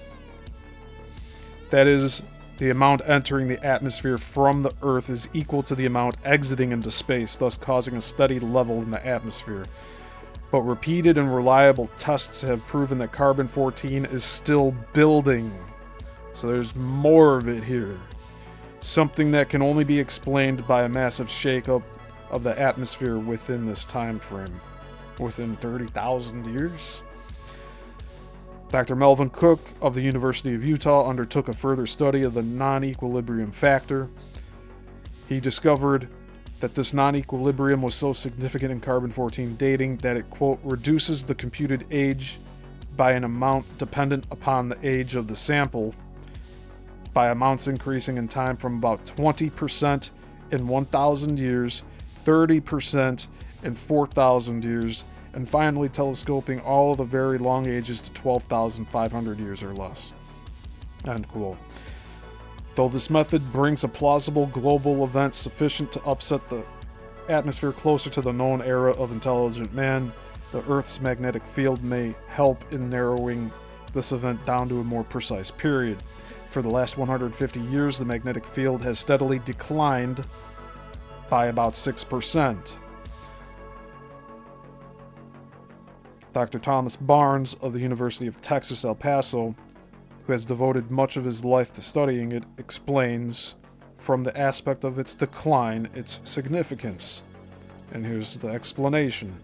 The consequences of the stronger magnetic field in the past was better shielding of the Earth and its atmosphere from primary cosmic rays. This also reduced the rate of production of carbon-14 in the atmosphere.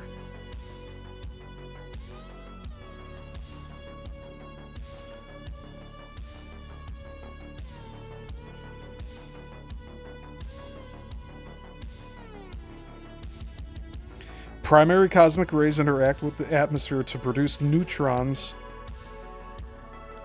which in turn transmute nitrogen atoms into carbon-14. Hence, with the lesser number of cosmic rays striking the atmosphere per second, the smaller rate of production carbon-14 existed in the past. A smaller production rate of carbon-14 in the atmosphere has previously been assumed would reduce the age of carbon-14 dates.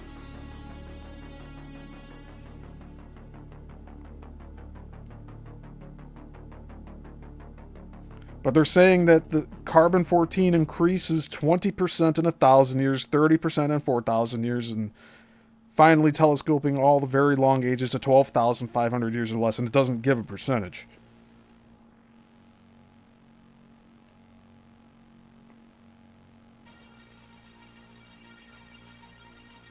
So it would be backwards. They're talking back and forth. They're saying that the magnetic field was stronger and less cosmic rays were hitting, and so there was less carbon-14 in the past. But this other guy's saying that more carbon-14 makes things older. That doesn't make any sense.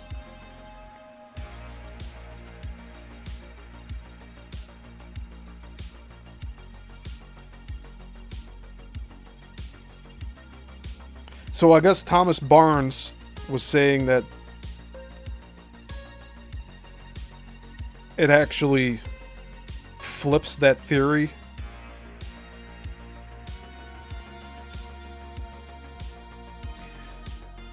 Of Dr. Melvin Cook. So Dr. Thomas Barnes is saying Dr. Melvin Cook's observation is reverse. I'll leave it at that. I just reread an entire page. I rarely do this on this series.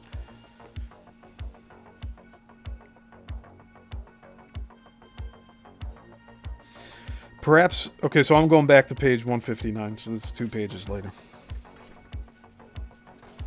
And we're we're getting close to the 2-hour mark. Perhaps some of the most conclusive evidence for a recent massive flood is the existence of fossil fuels. In other words, the byproducts of the flesh of marine invertebrates, animals, dinosaurs, and presumably, in this view, people, billions and billions of each. And we're at the understanding that it's not fossil fuels. It's the shoal of the earth. It's like constantly being regenerated. There's no lack of it.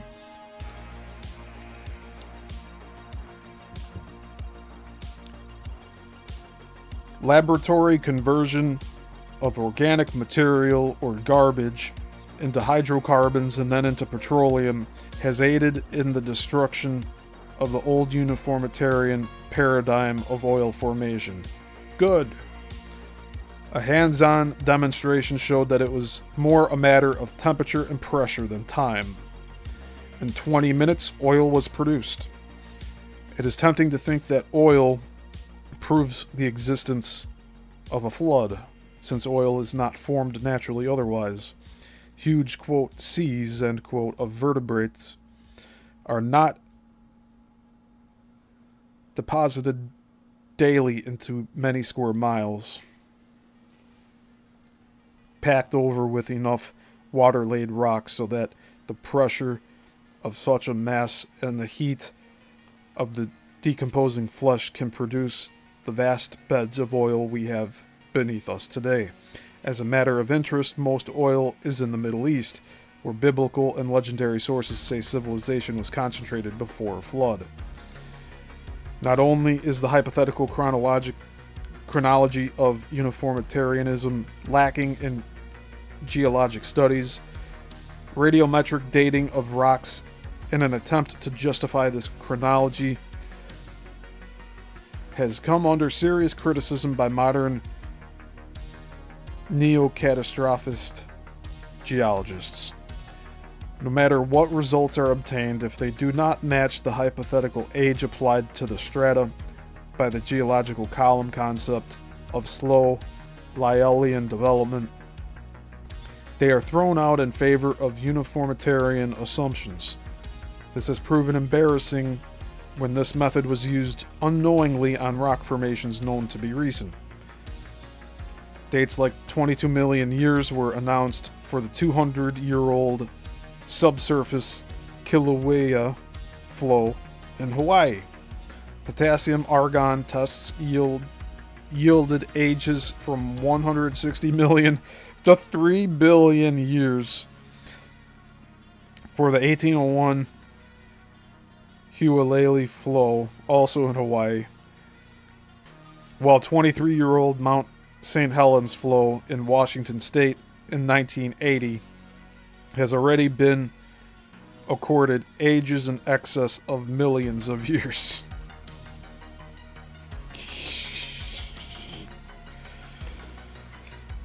There you go. Despite these and other discoveries, there are still adherents of uniformitarianism who seek to deny or explain away, often feebly, their existence. Often there is a certain amount of success in this, since some institutions or some textbook orthodoxy still adheres to this philosophy. They also invoke the progress theory, another Victorian uniformitarian concept dominant in the West, which states that progress is also a steady and natural climb to the present, and that therefore ancient man had no choice but to be primitive. Yeah. Taken to its logical conclusion, one cannot believe anything written down or passed on by ancient man, because it is not history but primitive exaggeration. Jeez. Only our written records are history, and only our experiences are facts. Yeah, it's pretty arrogant, isn't it?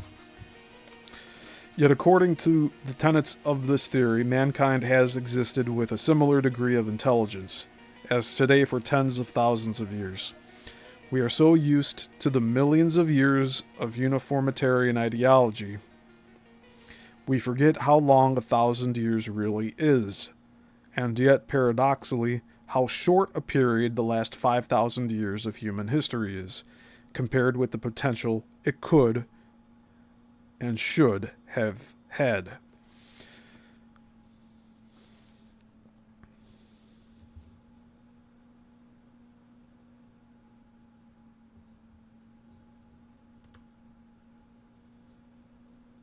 I gotta cue up more music here. We just ran through all that.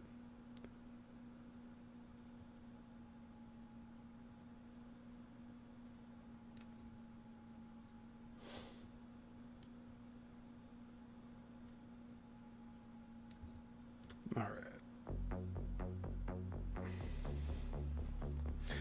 Any assertion that there could have been an advanced global civilization in prehistory is usually greeted with derision because no cause for its utter destruction could be conceived by uniformitarian methods. Nevertheless, the proof of the disasters ancient records repeatedly describe continues to be discovered in spite of uniformitarianism's philosophical denials. Many of these discoveries support the proposition that the splitting asunder of the, quote, megacontinent, end quote, happened in the 4th millennium BC. This proposition, found again in the massive buckling of flood sediments, is corroborated by the chronology of ancient legends, for they speak of a great flood first, and then they speak of a great destruction of civilization thousands of years later by division and splitting of the earth just before the dawn of our own histories. We know that the 4th millennium BC is the most puzzling point in the history of mankind. In the late part of this millennium, around 3100 BC, a mere 5,000 years ago, our history suddenly begins with the complex written language of Sumerian, recording business and legal transactions, religious incantations, and legends of the many city-states of southern Mesopotamia. Around the same time, the culture of Egypt begins, as well as the unknown culture of the Indus Valley at the gateway to the Asian subcontinent. The Mayan calendar of Mexico and Central America is so precise, its beginning date can be calculated as co-equal with our date of 3114 BC.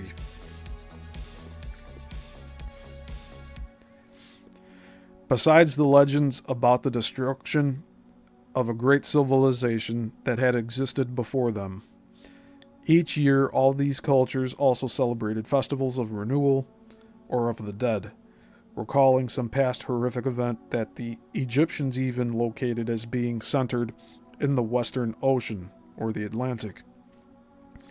Traces of a prehistoric single language have been suggested by the finding of a form of early Sanskrit in South America. Vicente Lopez, a 19th century French scholar, discovered that the earliest peoples of South America included Indo-Aryans and that their leaders used Ayar, that's spelled A-Y-A-R, prefixed before their names, identical to Sanskrit Ajar, or A-R, spelled A-J-A-R. Quote, chieftain, end quote. The 4 original, quote, leaders, end quote, of this people may symbolically reflect an entire culture set on the move after a calamity. Lopez notes their names were Ayar-Mankatopa.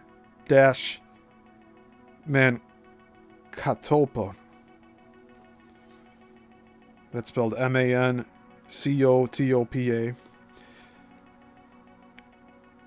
Ayar-Chaki. Ayar-Chaki. And that's spelled C-H-A-K-I. Ayar-Aussi. A-U-S-S-I. And Ayar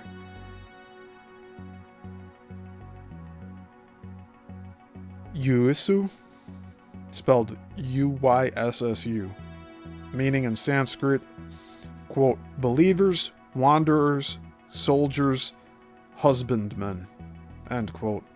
A caste system not unlike the old world's earliest societies, but in this case trying to rebuild in South America.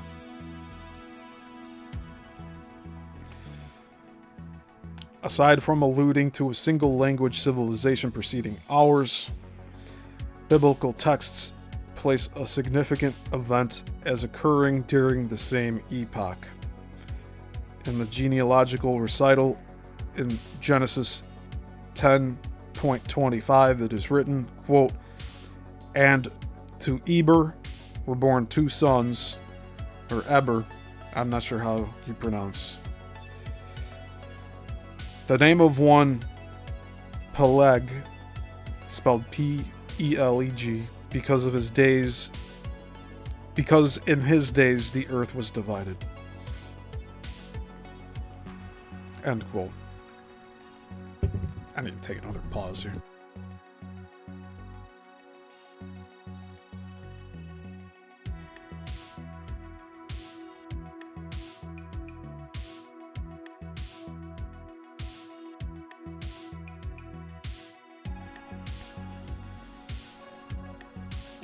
The biblical reference has traditionally been interpreted by the clergy as referring to nations, despite the fact that the Hebrew word Eretz, spelled E-R-E-T-Z, and the Greek word and the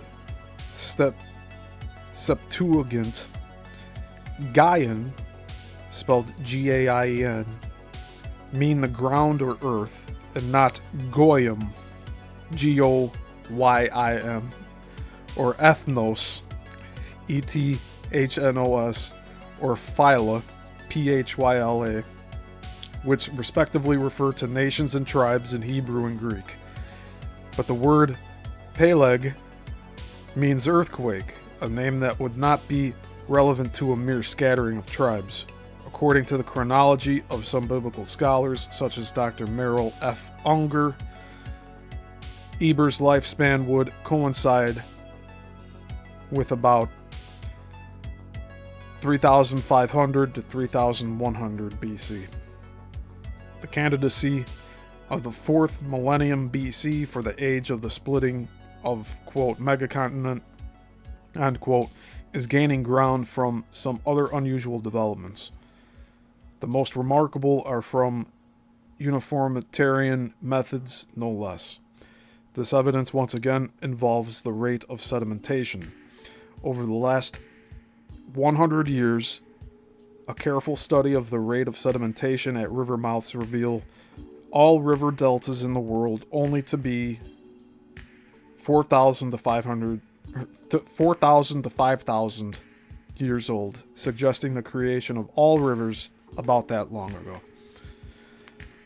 This can be explained if the continents split and underwent titanic movement with cliff and shoreline transformations.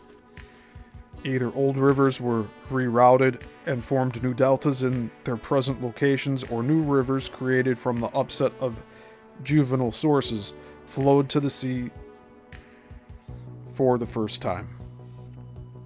Another clue is found in the uniformitarianism's neat time periods for dating the Earth's geological strata.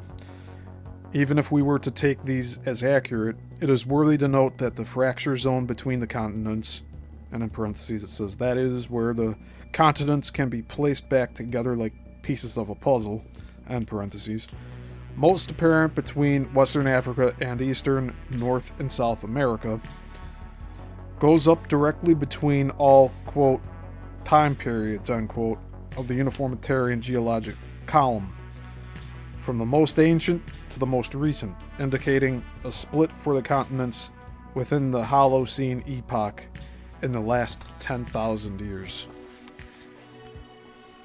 It has been suggested by a number of catastrophists that the ending of the Ice Age may have started with this event. As the continents suddenly moved over the seabed They pushed land into new temperature zones and possibly caused the Earth to lose its balance and go off kilter, perhaps by as much as 26 degrees until it regained some of its balance and evened out at its present 23.5 degree inclination. Major shifts of land and sea are evident on the continental shelves, which show signs of cliff erosion from the surf, though now hundreds of feet below the present surface.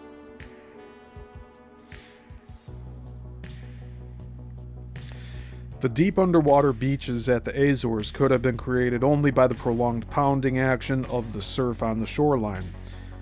Corings on the continental shelves have bored into fossil graveyards of land animals, and the retrieval of ancient man-made tools in the same area indicates habitation when the shelves, now deep below the surface, were once above.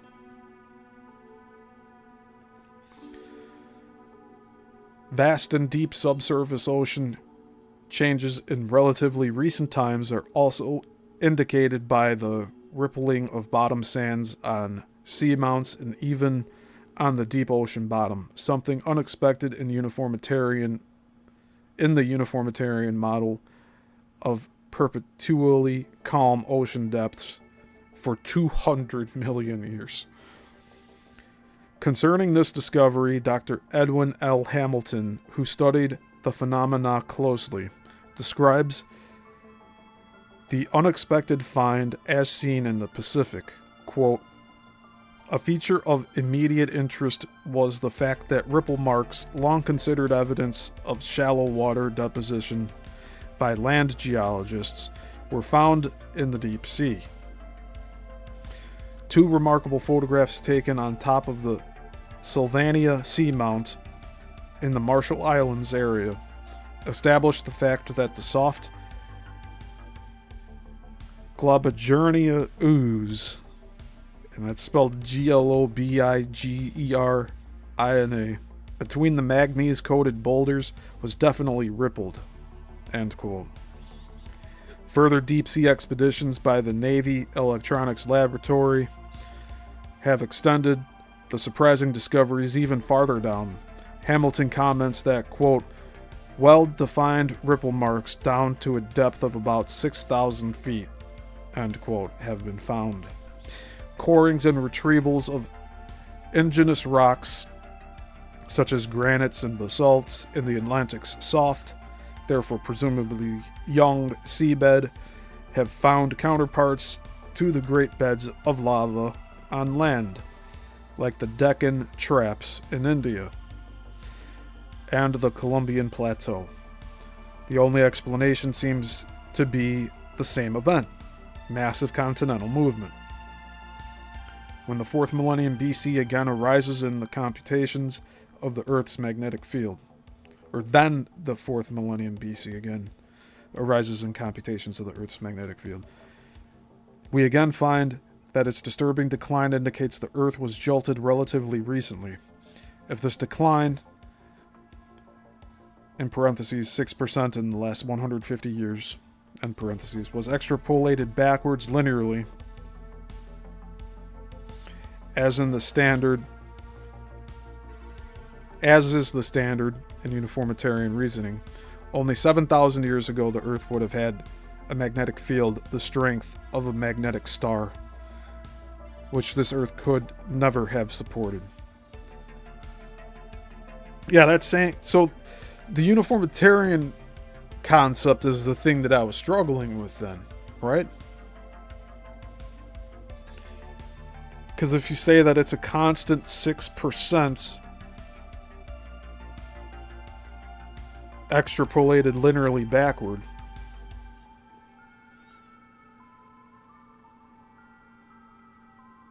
yeah, that makes a little more sense now. So the part that I was struggling to understand was the uniformitarian concept, because it makes no fucking sense.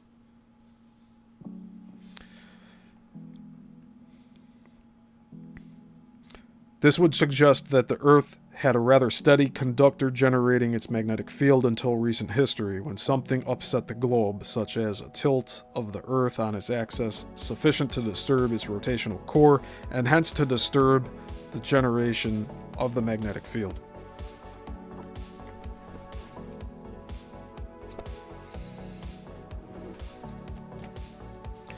Former exemplars of uniformitarianism are now seen to point directly to the fourth millennium. Strongholds such as the Grand Canyon were dashed by the discovery in our generation that the headwaters of the Colorado River, which uniformitarianism proposed slowly etched out the canyon over eons of time, are actually at a lower altitude than the plateau through which the Grand Canyon is cut. Since water does not run uphill, the old theory was junked in favor of a breach that would have cut the canyon quickly, as an inland sea. In parentheses, apparently the one that covered large parts of the American Southwest, end parentheses, emptied through it. From the recent estimates of how fast Niagara Falls recedes, a rate no earlier than perhaps only the 4th millennium BC can be offered. But so far nothing can be offered in uniformitarian ideology to explain what jolted the American continent enough to split open a canyon in the southwest and drop or uplift parts of the strata near Canada.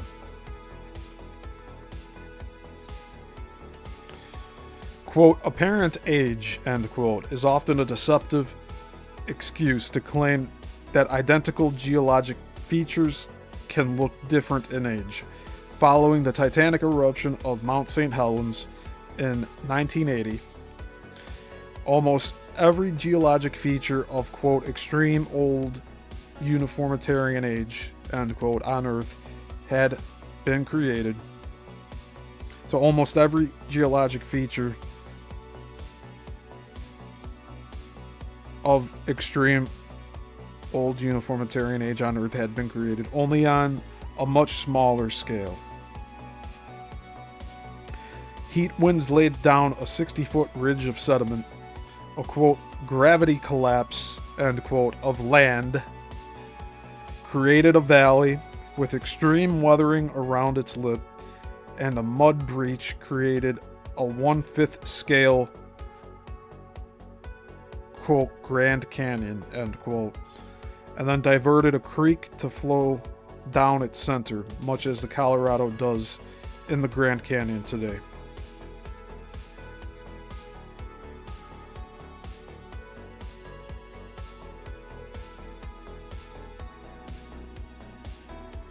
Spirit Lake sloshed back and forth so violently against the sides of the mountain that huge tidal waves created cliffs looking, quote, thousands of years old, end quote, overnight. Hey, Jason H., good to see you here. Yeah, you're late. You're late to class, Jason. Don't let it happen again, you hear me? At the same time, the blast of the volcano ripped more than 1 million trees out of the forest and threw them into the lake. Over time, these floating logs rubbed all their bark off against each other and, becoming waterlogged, sank to the bottom root end, the heaviest end, first, to become embedded in the rising sediment, there to sit as a dead forest. Precisely what is seen in vast ridges of sediment like Petrified Ridge in the Dakotas, where fossilized trees, denuded of their bark and with only 3-foot long roots, as in Spirit Lake, are buried as great dead forests. But by the size of these dead forests, they indicate floods and upheaval on a global or continent-wide level. The downsizing of carbon-14 dates has turned the tables on our view of the slow ascent of mankind's civilization from Mesolithic foragers to Neolithic stone workers to Bronze Age artificers. Probably as the dates continue to be compressed, these time periods will be eradicated altogether. In their place, carbon-14 has indicated a cataclysm for which dating beyond seems barred by the extent it so changed the isotope ratios upon which our current dating methods rely. Yeah, no shit. Catastrophist ideologies are causing the abandonment of dating any object merely by its depth in sediment. Good. Petrification of relatively modern implements such as bags of flour in Arkansas, a derby hat from a mine in New Zealand, and an entire water wheel in Australia has erased the whole concept of, quote, apparent age, end quote. Without this philosophical dating chronology, the foundation of our timetables disappears into a world of contradictory artifacts as ambiguous interpretations of whether one is older, co-equal, or even later than another. The ability to spread agriculturally and organizationally over one megacontinent would require a high level of science and technology to remain linked and cohesive. Therefore, it is unavoidable to consider the existence over the whole world of unknown ruins as further evidence that a great civilization preceded our own time. Yeah, look at all the pyramids that are around the world, some with no tops. They contain within them more than just the arguable paradoxes of small artifacts, but the undeniable fact that they all seem designed by the same collective science. Their stones are enormous in size, intricate in their cutting, mysterious in their method of hauling and arrangement, by harmonics perhaps, and resemble each other from as far as Peru to Malta, Britain, and even Africa. Today we classify them as, quote, cyclopean, end quote, because of the colossal size of the blocks used. The greatest paradox, for they surpass anything our engineering can achieve today. Yet, they are so old, not even our most ancient cultures knew who built them. And in parentheses, it says, aside from, quote, gods, end quote. That is, and end parentheses. We're almost wrapped up here. This is a fun chapter. Many of these megaliths, from the Mediterranean to Canada, had been arranged into crude henges, or, quote, wheels, end quote, almost all of which seem to incorporate into their key angles, astronomical alignments to specific stars. The principal alignments are with the passages of the equinox, solstices, and other seasonal indicators. The plurality of such sites would seem to indicate the widespread need for a new calendar, one perhaps necessitated by the cataclysm mentioned above. After a devastating continental upheaval, the entire heavens would be altered. And in parentheses it says, from our perspective, end parentheses. And the beginning and ending of new seasons would need marking.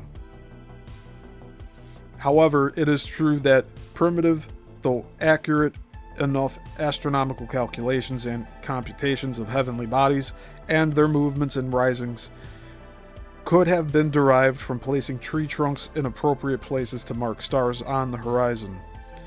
And in parentheses, as the Egyptians did. End parentheses.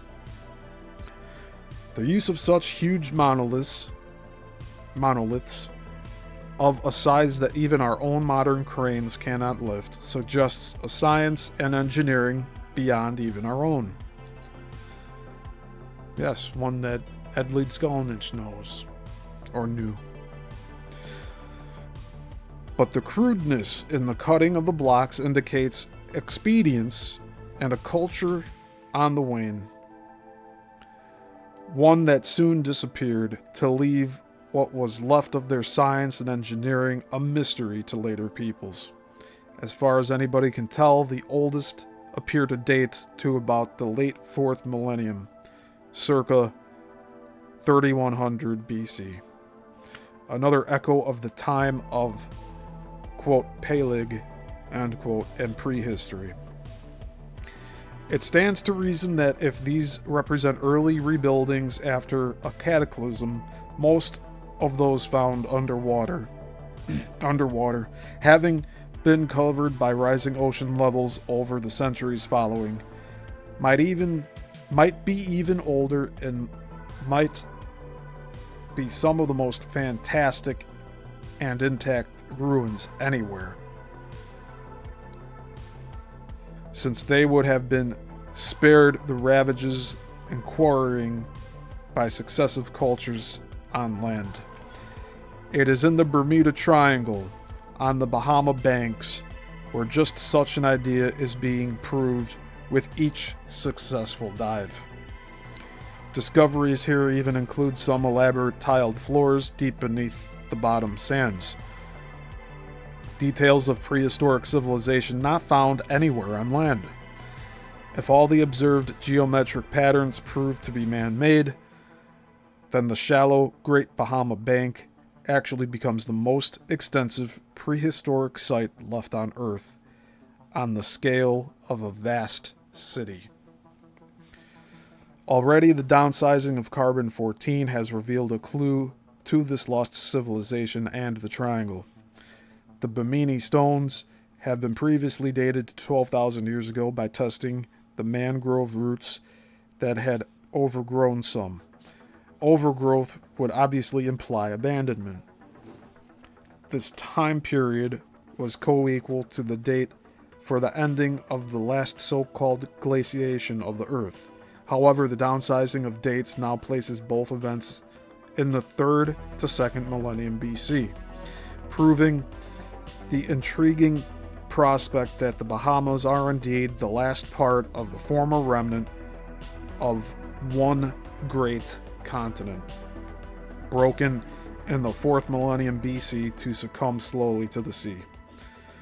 Other underwater discoveries are even greater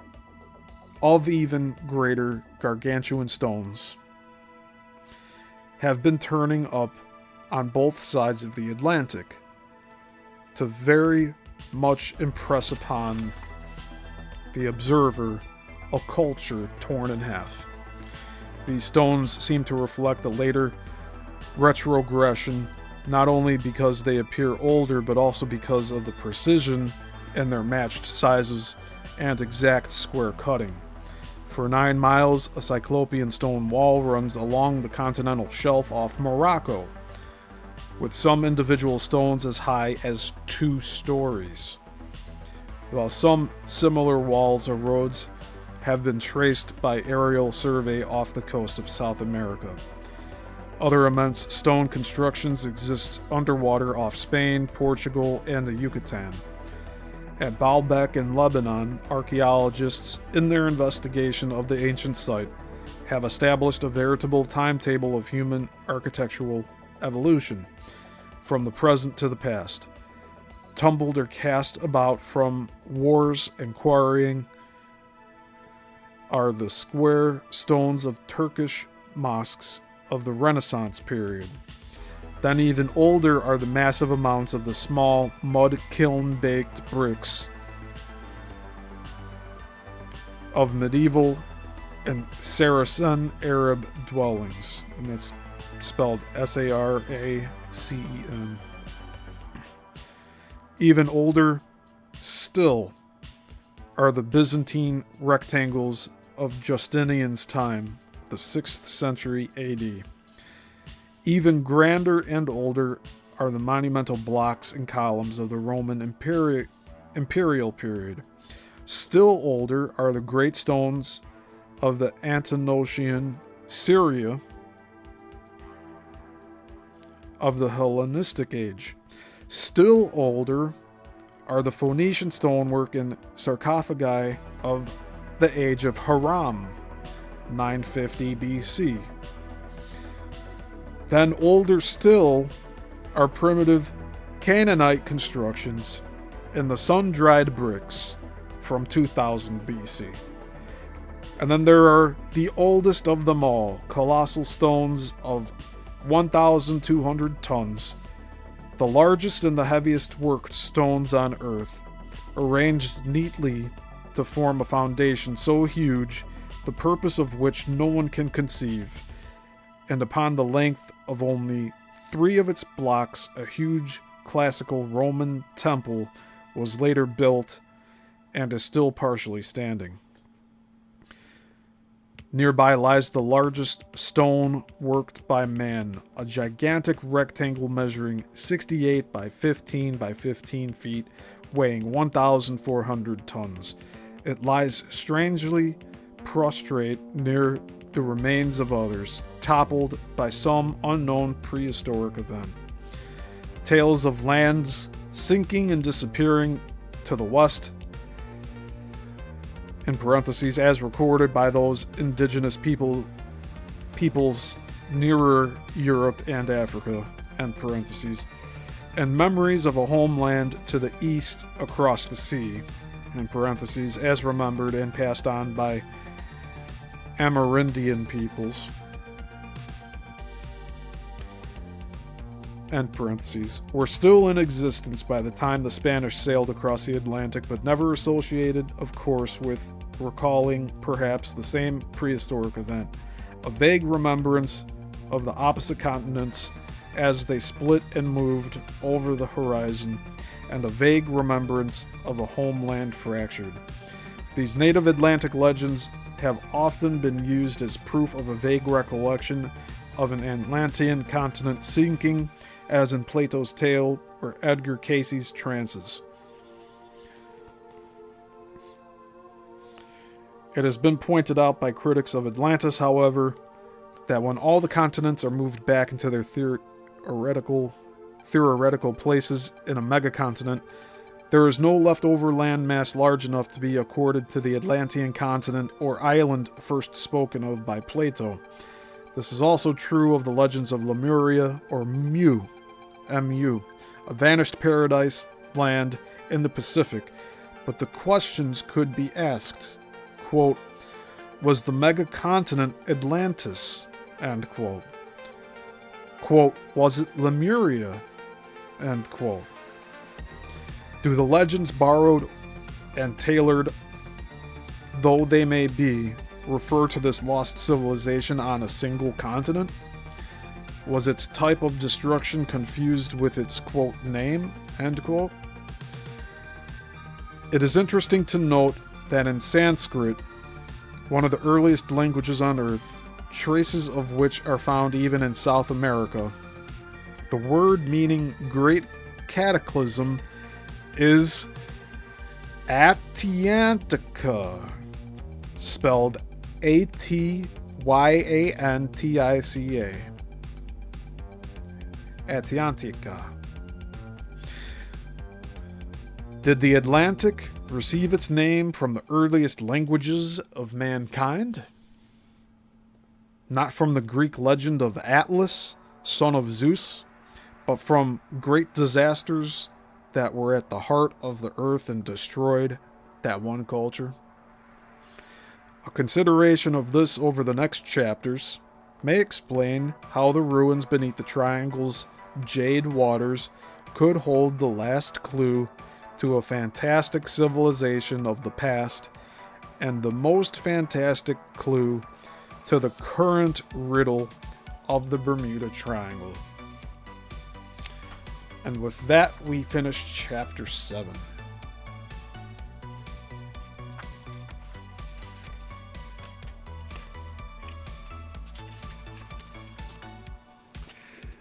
For next week, chapter 8.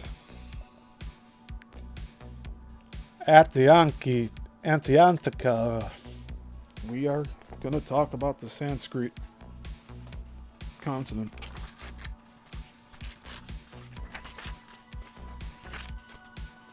So I hope you all enjoyed that today. Again, for those watching after the fact, please like and comment, share share your thoughts. This is an open forum here. Like, you're not going to get beat up by me. I promise you. Don't worry about not sounding correct. Because we're all learning and discovering new things here, okay?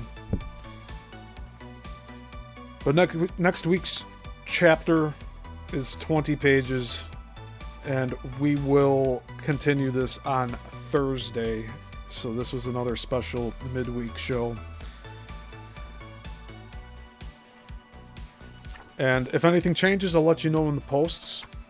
So the channel posts, I've been using those and it seems to get seen by those of you. So I appreciate that you like it, because then I know that you see it.